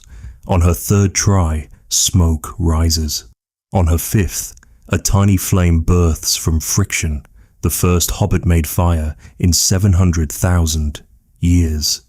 Technological adaptation often requires morphological adjustment, notes Dr. Erin Hecht. Homo floresiensis couldn't just copy sapiens techniques. They had to reinvent fire-making for their unique anatomy. That cognitive leap was remarkable. The implications cascade. With fire, they can cook tough plants previously inedible, preserve meat through smoking, work past sunset, drive away predators, treat injuries with heated tools. Every aspect of existence suddenly has upgraded options. The Stone Age just became the Fire Age. But not all hobbits celebrate. Some elders retreat to cave darkness, overwhelmed by change. They spend 60 years mastering fireless survival, and suddenly those skills are obsolete. What value does expertise in darkness navigation have when light is portable? Who needs legendary raw meat processing skills when cooking exists? Cultural disruption creates winners and losers. Wiesner observes, young hobbits who adapted to fire gained advantage. Older ones who'd invested in traditional skills faced existential obsolescence. The generation gap must have been brutal. The tall ones prepare to leave again, but this time they leave more than tools. They leave 3 precious coals in a clay container, showing how to transport fire between camps. The gift seems impossible, living flame that travels. But the coals glow patient red, waiting to birth new fires when fed. As the tall ones disappear into forest made navigable by their height and torches, hobbits cluster around their first self-maintained fire. It's small, smoky, inefficient, but it's theirs. The Prometheus moment has passed. They're no longer nature's subjects, but participants in controlling elements. Cinta's baby reaches for the flames, and for the first time in Hobbit history, a mother must teach hot as a concept. New words will be needed, new warnings, new possibilities. The fire brings its own dangers, but they're chosen dangers, controlled risks. In one generation, Homo floresiensis jumped 700,000 years of technological evolution, Sangathi concludes, from pre-fire hominins to fire users overnight. The adaptation required was staggering, but the alternative was extinction. The fire burns through the night. No one sleeps well. Too much stimulation, too many implications to process. But also, for the first time in 30,000 generations, no one stays awake on terrified watch. The fire stands guard, democratic in its protection. Tomorrow they'll hunt by firelight, cook their first meal, begin the 10,000 adaptations required to integrate this new reality. But tonight, they simply stare at the impossible made routine, watching their shadows dance on cave walls like prophecies of the future. The Firebringers gave more than technology. They gave time, safety, and possibilities hobbits couldn't imagine. Whether gift or curse remains to be seen, but the flame is lit and there's no going back to darkness. The transformation has begun, and it started with a spark. The irony cuts deeper than any stone blade. Their most successful hunt will be their last traditional one. Koru leads 12 hobbits armed with a mixture of ancient and modern. Traditional thrusting spears in experienced hands, the tall one's bow carried like a sacred relic, everyone moving with the desperate efficiency of people who sense an era ending. They're tracking the old bull stegodon, the one with the broken tusk they've monitored for 3 seasons. He's past prime, slowing the herd, perfect for a final kill.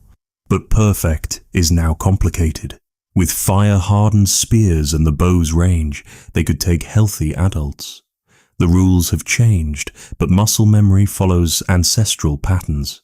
Cultural inertia is powerful, observes Dr. Marcus Bamford. Even with superior technology, they default to traditional methods. The last hunt was probably more about identity than necessity, proving they were still who they'd always been.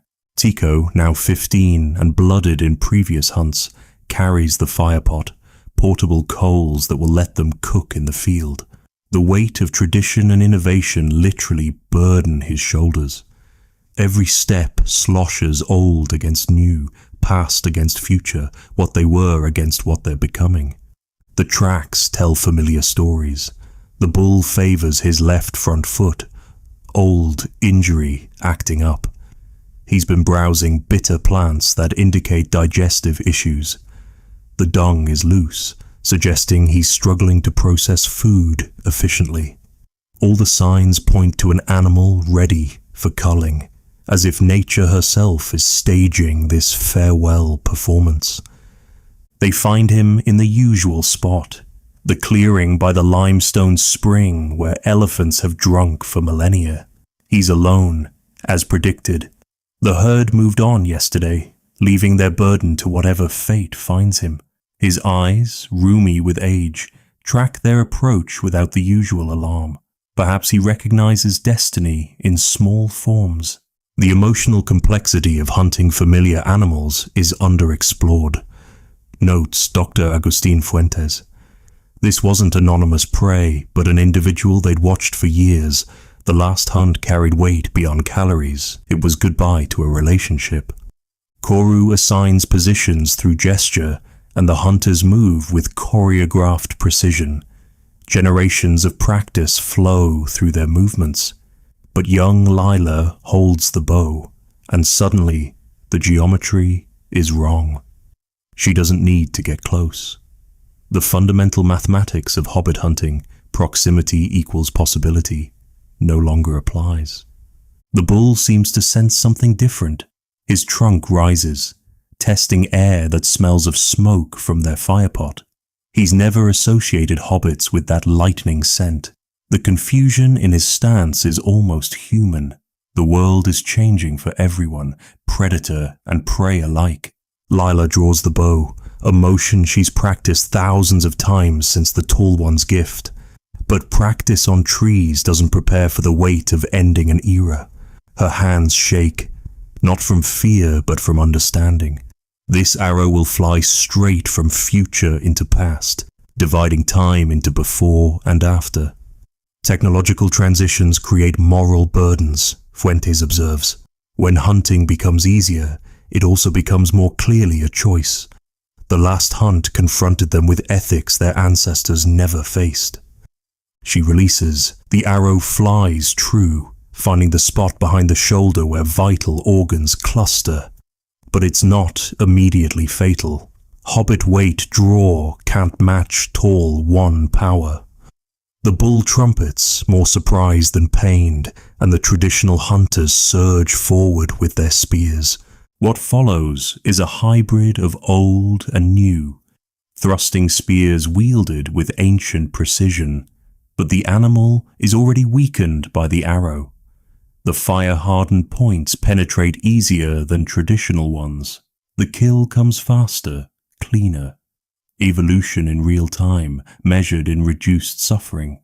As the bull falls, Koru places a hand on the massive head, a gesture his grandfather taught him, acknowledging the transfer of life force.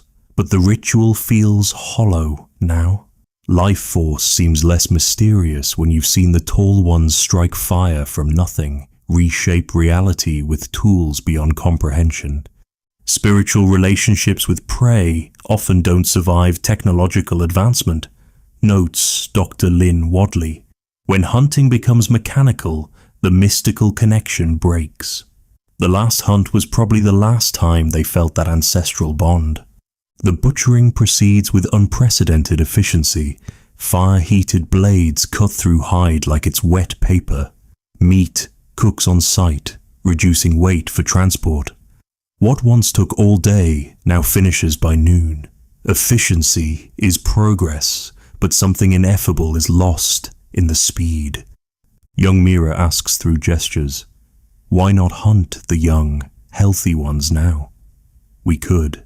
The question hangs like smoke, because we've always hunted the old and weak, but tradition feels fragile when technology makes it optional.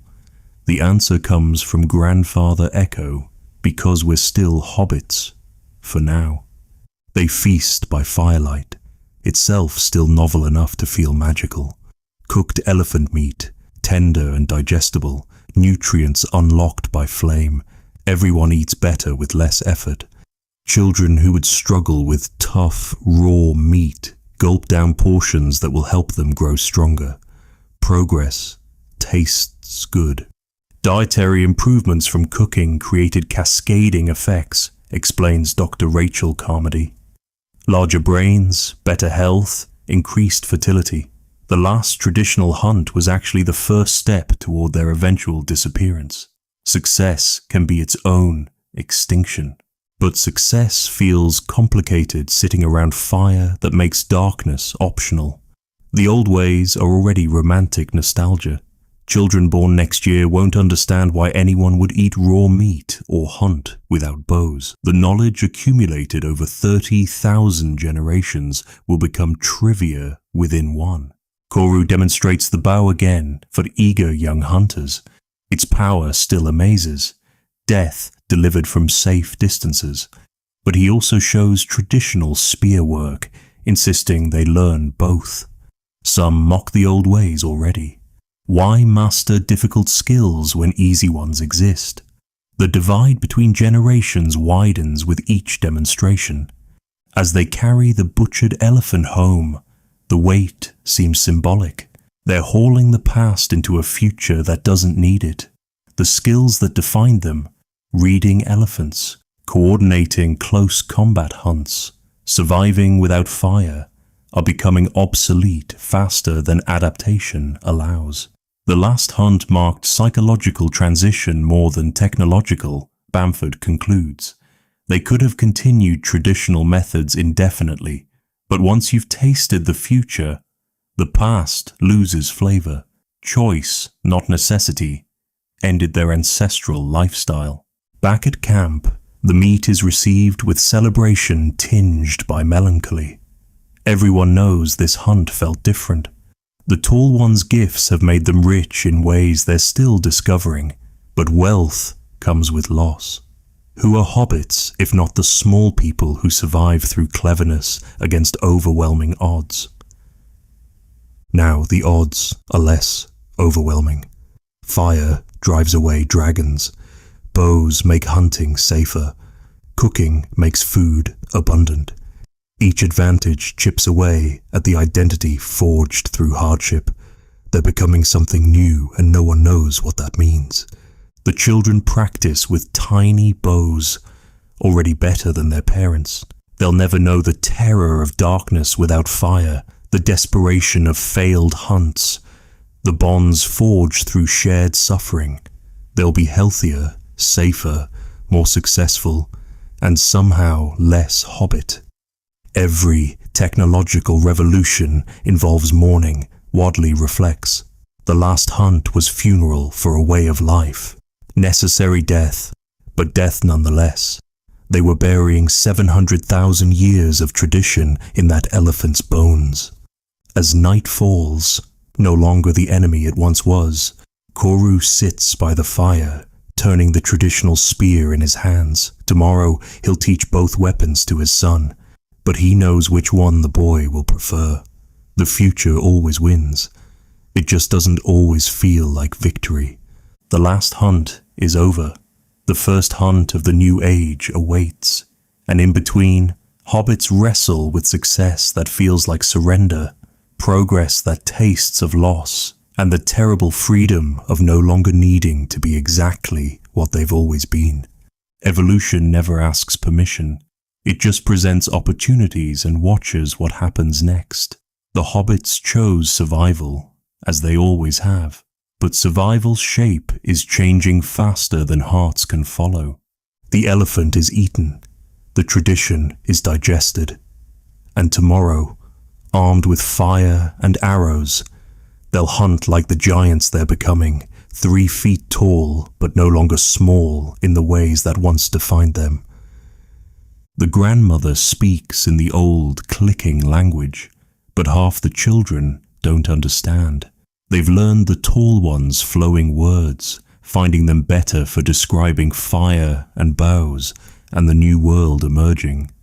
But grandmother persists, telling the stories that must not die, even as the people who lived them do. We were here when the earth shook and dragons walked taller than trees, she click whispers, her arthritic hands mining impossibly large creatures. We were small, but we were many. We were weak, but we were clever. We survived the great darkness before the Tall Ones brought their tame lightning. 6-year-old Peeler translates for her younger sister, already bridging worlds her grandmother can't imagine. The old stories sound different in the new language, less immediate, more mythical. Details soften, edges blur, truth becomes tale. Oral traditions rarely survive technological disruption intact, explains folklorist Dr. Michelle Scalise Sugiyama. When the context changes, stories adapt or die. Homo floresiensis tales were already morphing within the first generation of contact. The Tall Ones have their own stories about the hobbits. Sitting by their greater fires, they tell of finding the small people who couldn't make flame, who hunted giants with tiny spears, who lived like shadows in the Dragonlands. Their stories paint hobbits as curiosities, clever animals, or diminished humans, never quite equals. But the children born after contact are writing new stories with their lives. Young Carla, now 8, speaks both languages fluently. She hunts with bow and traditional spear, kindles fire but remembers the darkness stories. She's becoming something neither culture has words for.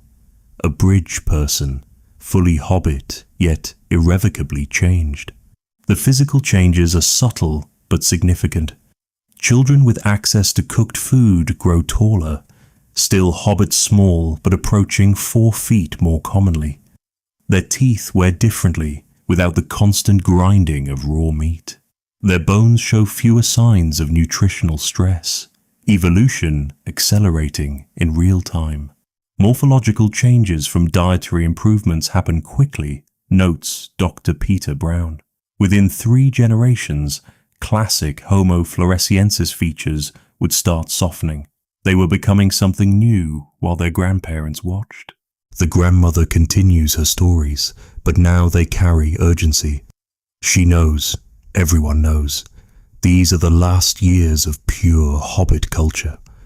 Already, young adults prefer the Tall Ones' methods. Why spend hours napping stone when the Tall Ones trade metal tools for simple gathered foods? Why master dragon avoidance when fire keeps them away? Some hobbits have moved to the Tall Ones' settlements, living on the edges, adopting their ways completely. They return to visit wearing woven clothes instead of skins, speaking only the water language, their children unable to click properly. Each visit shows more distance traveled from ancestral ways. Cultural extinction often precedes physical extinction, observes anthropologist Dr. Keith Otterbein. The last speakers of a language, the last practitioners of traditional skills, their monuments to vanishing worlds. Every elder hobbit was becoming living history. The irony is that hobbit skills remain valuable, just recontextualized. Their knowledge of local plants helps Tall Ones find medicines. Their small size lets them access caves Tall Ones can't enter. Their patient observation of animals aids in hunting. But these become servant skills, auxiliary knowledge to Tall One dominance. Young males face the hardest transition. For 30,000 generations, hobbit masculinity meant close combat hunting, facing dragons with spears, protecting the band through physical courage. Now Tall One's projectiles make those skills obsolete. What is a warrior when war has changed beyond recognition? Gender role disruption during technological transition is understudied, notes Dr. Agustin Fuentes. Male hobbits faced existential crisis when their defining skills became irrelevant overnight. Some adapted by excelling at new technologies. Others retreated into nostalgia. The grandmother reaches the part of her story where hobbits first saw fire. Her version differs from what the children have heard from their parents. In her telling, fire was gift and curse, salvation and destruction. The nuance is lost on young ears accustomed to fire's constant presence. But 5-year-old Miko asks a profound question. Why didn't we make fire before? The grandmother has no answer that satisfies. They just didn't, couldn't. The concept doesn't translate. How do you explain the absence of something that now seems essential? Each generation's normal resets completely, Sugiyama explains. What seems impossible to one generation becomes inevitable to the next. The grandmother's stories documented a world her grandchildren literally couldn't conceive. The Tall Ones encourage certain stories while discouraging others. They like tales of hobbit cleverness, the small people outsmarting dragons through wit. But stories of hobbit independence, of the time before Tall Ones, of complete self-sufficiency. These make them uncomfortable. Better to portray hobbits as always needing help. Some hobbits resist this narrative reshaping. Secret gatherings in deep caves preserve the true stories, the ones where hobbits were heroes of their own tales, not supporting characters in tall one dramas. But even these resistant stories evolve, becoming more about cultural preservation than historical accuracy. Memory is plastic, especially collective memory, notes psychologist Dr. Pascal Boyer. Within 2 generations, historical hobbits were becoming mythological. Real events transformed into moral tales, actual people into archetypal figures. The children play games that blend both worlds. Dragons and hobbits now includes tall ones with fire. Hunt the Elephant uses both toy bows and spears. They're creating fusion culture in real time, taking what works from both traditions, discarding what doesn't serve their hybrid existence. But some things are already lost. No child born after contact has experienced true darkness terror. None have felt the specific desperation of fireless winter nights. The visceral knowledge that shaped 30,000 generations is becoming abstract. Story elements rather than lived experience. Cultural DNA has a half-life, Boyer observes. Each transmission loses resolution. The grandmother's stories are photographs. Her children's retellings are paintings. The grandchildren's will be impressionist sketches at best. As night falls, no longer feared, the grandmother finishes her tale. The children thank her politely in the water language, then run to play by the tall one's fire. She watches them go, these children who are and aren't her people, carrying forward genes but not dreams. Tomorrow she'll tell another story, and another child will ask why hobbits didn't just make fire, use bows, be taller, and she'll have no answer that bridges the gulf between what was and what is. The stories are becoming legends faster than memory can hold them. But still, she tells them, because somewhere in the clicking language and mining hands, truth persists. Small people faced a giant world and won for 700,000 years. That's worth remembering, even if the remembering changes with each telling. The tragedy of oral tradition, Sugiyama concludes, is that it must adapt to survive. But adaptation is itself a form of death. The grandmother's stories were both preservation and transformation, keeping hobbits alive in memory while watching them die in reality. The children sleep by fires their ancestors couldn't make, dreaming in languages their grandparents can't speak, becoming legends while their living relatives watch. The stories continue, evolved beyond recognition, carrying forward the echo of what was into the reality of what must be. Tomorrow, fewer will understand the clicking language. Tomorrow, more will choose bows over spears.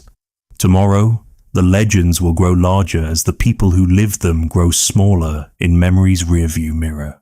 But tonight, one grandmother remembers when hobbits ruled the darkness through courage alone. And for as long as her clicking voice continues, that truth persists, fragile as flame, but just as determined to burn. No one marks the exact moment. Extinction rarely announces itself with drama. It whispers away on quiet feet, noticed only in absence. But somewhere around 50,000 years ago, the last Homo floresiensis takes their final breath. And a 700,000-year success story ends not with apocalypse, but with arithmetic. The band is down to 18. They've retreated deep into the highland caves where tall ones rarely venture, clinging to territories that shrink with each season. The children, only 3 now, speak mostly the water language. The adults maintain the old ways through stubborn pride, but everyone knows they're performing museum pieces. Extinction is usually mundane, explains conservation biologist Dr. David Burney. No asteroid impact or volcanic catastrophe, Just declining birth rates, shrinking territories, and the slow mathematics of demographic collapse. The last hobbit probably died of something utterly ordinary. Old Tura, the last true elder at 43, reads the signs with the fatalism of someone who's watched the world transform. The young adults leave for tall one settlements and don't return. The few who stay struggle with fertility, too closely related, too stressed, too aware they're gambling with borrowed time. Each failed pregnancy is another nail in their species' coffin. The tall ones aren't actively hostile. That might be easier to fight. Instead, they're indifferent, occasionally patronizing, viewing hobbits like clever pets or animated fossils. They trade with them, sometimes interbreed, but never as equals. The psychological weight of being permanently lesser crushes spirits evolved for autonomy. Young Dara, 16 and pregnant by a tall one, embodies the complicated future. Her child will carry hobbit genes but be raised in tall one culture. She's already forgotten most of the clicking language, finds traditional skills quaint. When she looks at her hobbit relatives, her eyes hold pity, not pride. Genetic swamping is extinction through dilution, notes Dr. Chris Stringer. Homo floresiensis genes persist in modern populations, but the species as distinct entity vanished. They were absorbed, not eliminated. A gentler extinction, but extinction nonetheless. The practical triggers accumulate. Tall ones claim the best water sources, not through force but simply by arriving first with superior tools. Their fire-driven hunting depletes game faster than ecosystems can sustain. Their diseases, mild for them, devastate hobbit immune systems evolved in isolation. But the deepest wound is psychological. Every hobbit child sees the choice. Struggle with traditional ways or adopt tall one culture and thrive. It's not really a choice. Within 2 generations, no full-blooded hobbit children are born. The hybrids are taller, speak only water language, know fire-making but not darkness survival. Cultural extinction preceded physical extinction, observes Dr. Robin Dennell. When the last person who remembers fireless nights dies, when the last speaker of the clicking language goes silent, the species is functionally extinct, even if genes persist. The final years blur between dignity and desperation.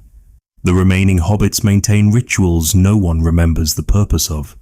They nap stones while metal tools hang unused. They practice darkness navigation in caves now lit by tall one torches. They're performing identity rather than living it. Tura organizes one last traditional hunt, but only 4 adults participate.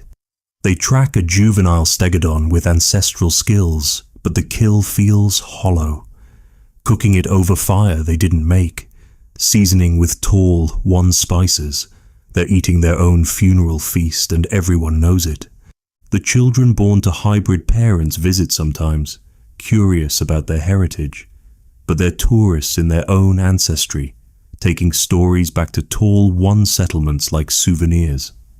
My grandmother was full hobbit, they'll say, the way people claim connection to any extinct nobility. The last generation knows they're last, Dennell notes. That knowledge is its own extinction pressure. Why maintain traditions with no future? Why preserve skills no one will use? The psychological burden of being terminal is unbearable. Disease delivers the final blow. A respiratory infection, mild in tall ones but lethal to isolated hobbits, sweeps through the highland caves. The young fight it off but are left weakened. The elderly succumb quickly. Within one terrible season, the band shrinks from 18 to 7. The survivors face the arithmetic. 7 individuals, only 2 of breeding age, already closely related. Even if they wanted to continue, the numbers don't work. Minimum viable population requires 50 individuals, preferably hundreds. They're already ghosts. The disease just makes it official. One by one they drift away, some to tall one settlements where they'll live as curiosities, some deeper into the forest where they'll die alone but free, the highland caves empty of clicking voices for the first time in millennia, the hearths where they couldn't make fire go cold. We'll never know who was last, Stringer reflects. Some elderly woman dying of infection in a cave, a hybrid child who carried the genes but not the culture. The exact moment matters less than the fact. A human species that survived 700,000 years vanished within centuries of meeting us. The tall ones tell stories about the small people for a few generations. Then the stories become legends. Then the legends become fairy tales. The Ebu-Gogo of folklore, hairy, small, speaking in whispers, preserve distorted memories of real encounters. But each retelling drifts further from truth. In modern Flores, local people still leave food at certain caves. They say it's for the spirits of the small people who lived there before. They don't really believe but maintain the tradition. Sometimes, they claim, you can hear clicking sounds in the deep caves. Wind through limestone, surely. Not the ghost of an extinct language. Every human on Flores carries trace amounts of Homo floresiensis DNA, concludes geneticist Dr. Murray Cox. They're not gone. They're diluted, dissolved into us like salt in ocean, present everywhere, visible nowhere. The last hobbit, whoever, whenever, wherever they were, died as they lived, small, clever, and ultimately overwhelmed by a world sized for giants. They took with them 700,000 years of accumulated wisdom about surviving without fire, living among dragons, and finding dignity in being different. We gained their genes but lost their knowledge. We carry their DNA but not their dreams. We inherited their islands but not their insights. They're extinct in every way that matters, surviving only as whispers in our cells and fragments in our stories. Homo floresiensis proved that different kinds of humans were possible, Burney concludes. Their extinction proved that possible doesn't mean permanent. They were evolution's experiment in minimalism, and for 700,000 years, it worked. Then they met us, and it didn't. The caves stand empty now, visited only by scientists and tourists. The dragons evolved into smaller monitors. The dwarf elephants vanished too. The entire ecosystem that supported hobbits collapsed when they did, proving how integral they were to their world. But on quiet nights, when the moon is right and the wind moves just so through the limestone chambers, some people swear they hear it. The clicking language of the small people, telling stories of when they ruled the darkness through courage alone. Probably imagination, probably wind. But maybe, just maybe, the ghosts of hobbits linger in the stones, waiting for someone to remember their names. Not Ebu-Gogo or Homo floresiensis or any label we've assigned, but the name they called themselves in the clicking language no living person speaks. The name that died with them on the day the hobbits disappeared, leaving only silence where 700,000 years of stories used to be. They were here, they mattered, they died, and we're all that's left to remember them. The tall ones who brought fire and dilution and the terrible gift of being the only humans in a world that once held magnificent variety. The hobbits are gone.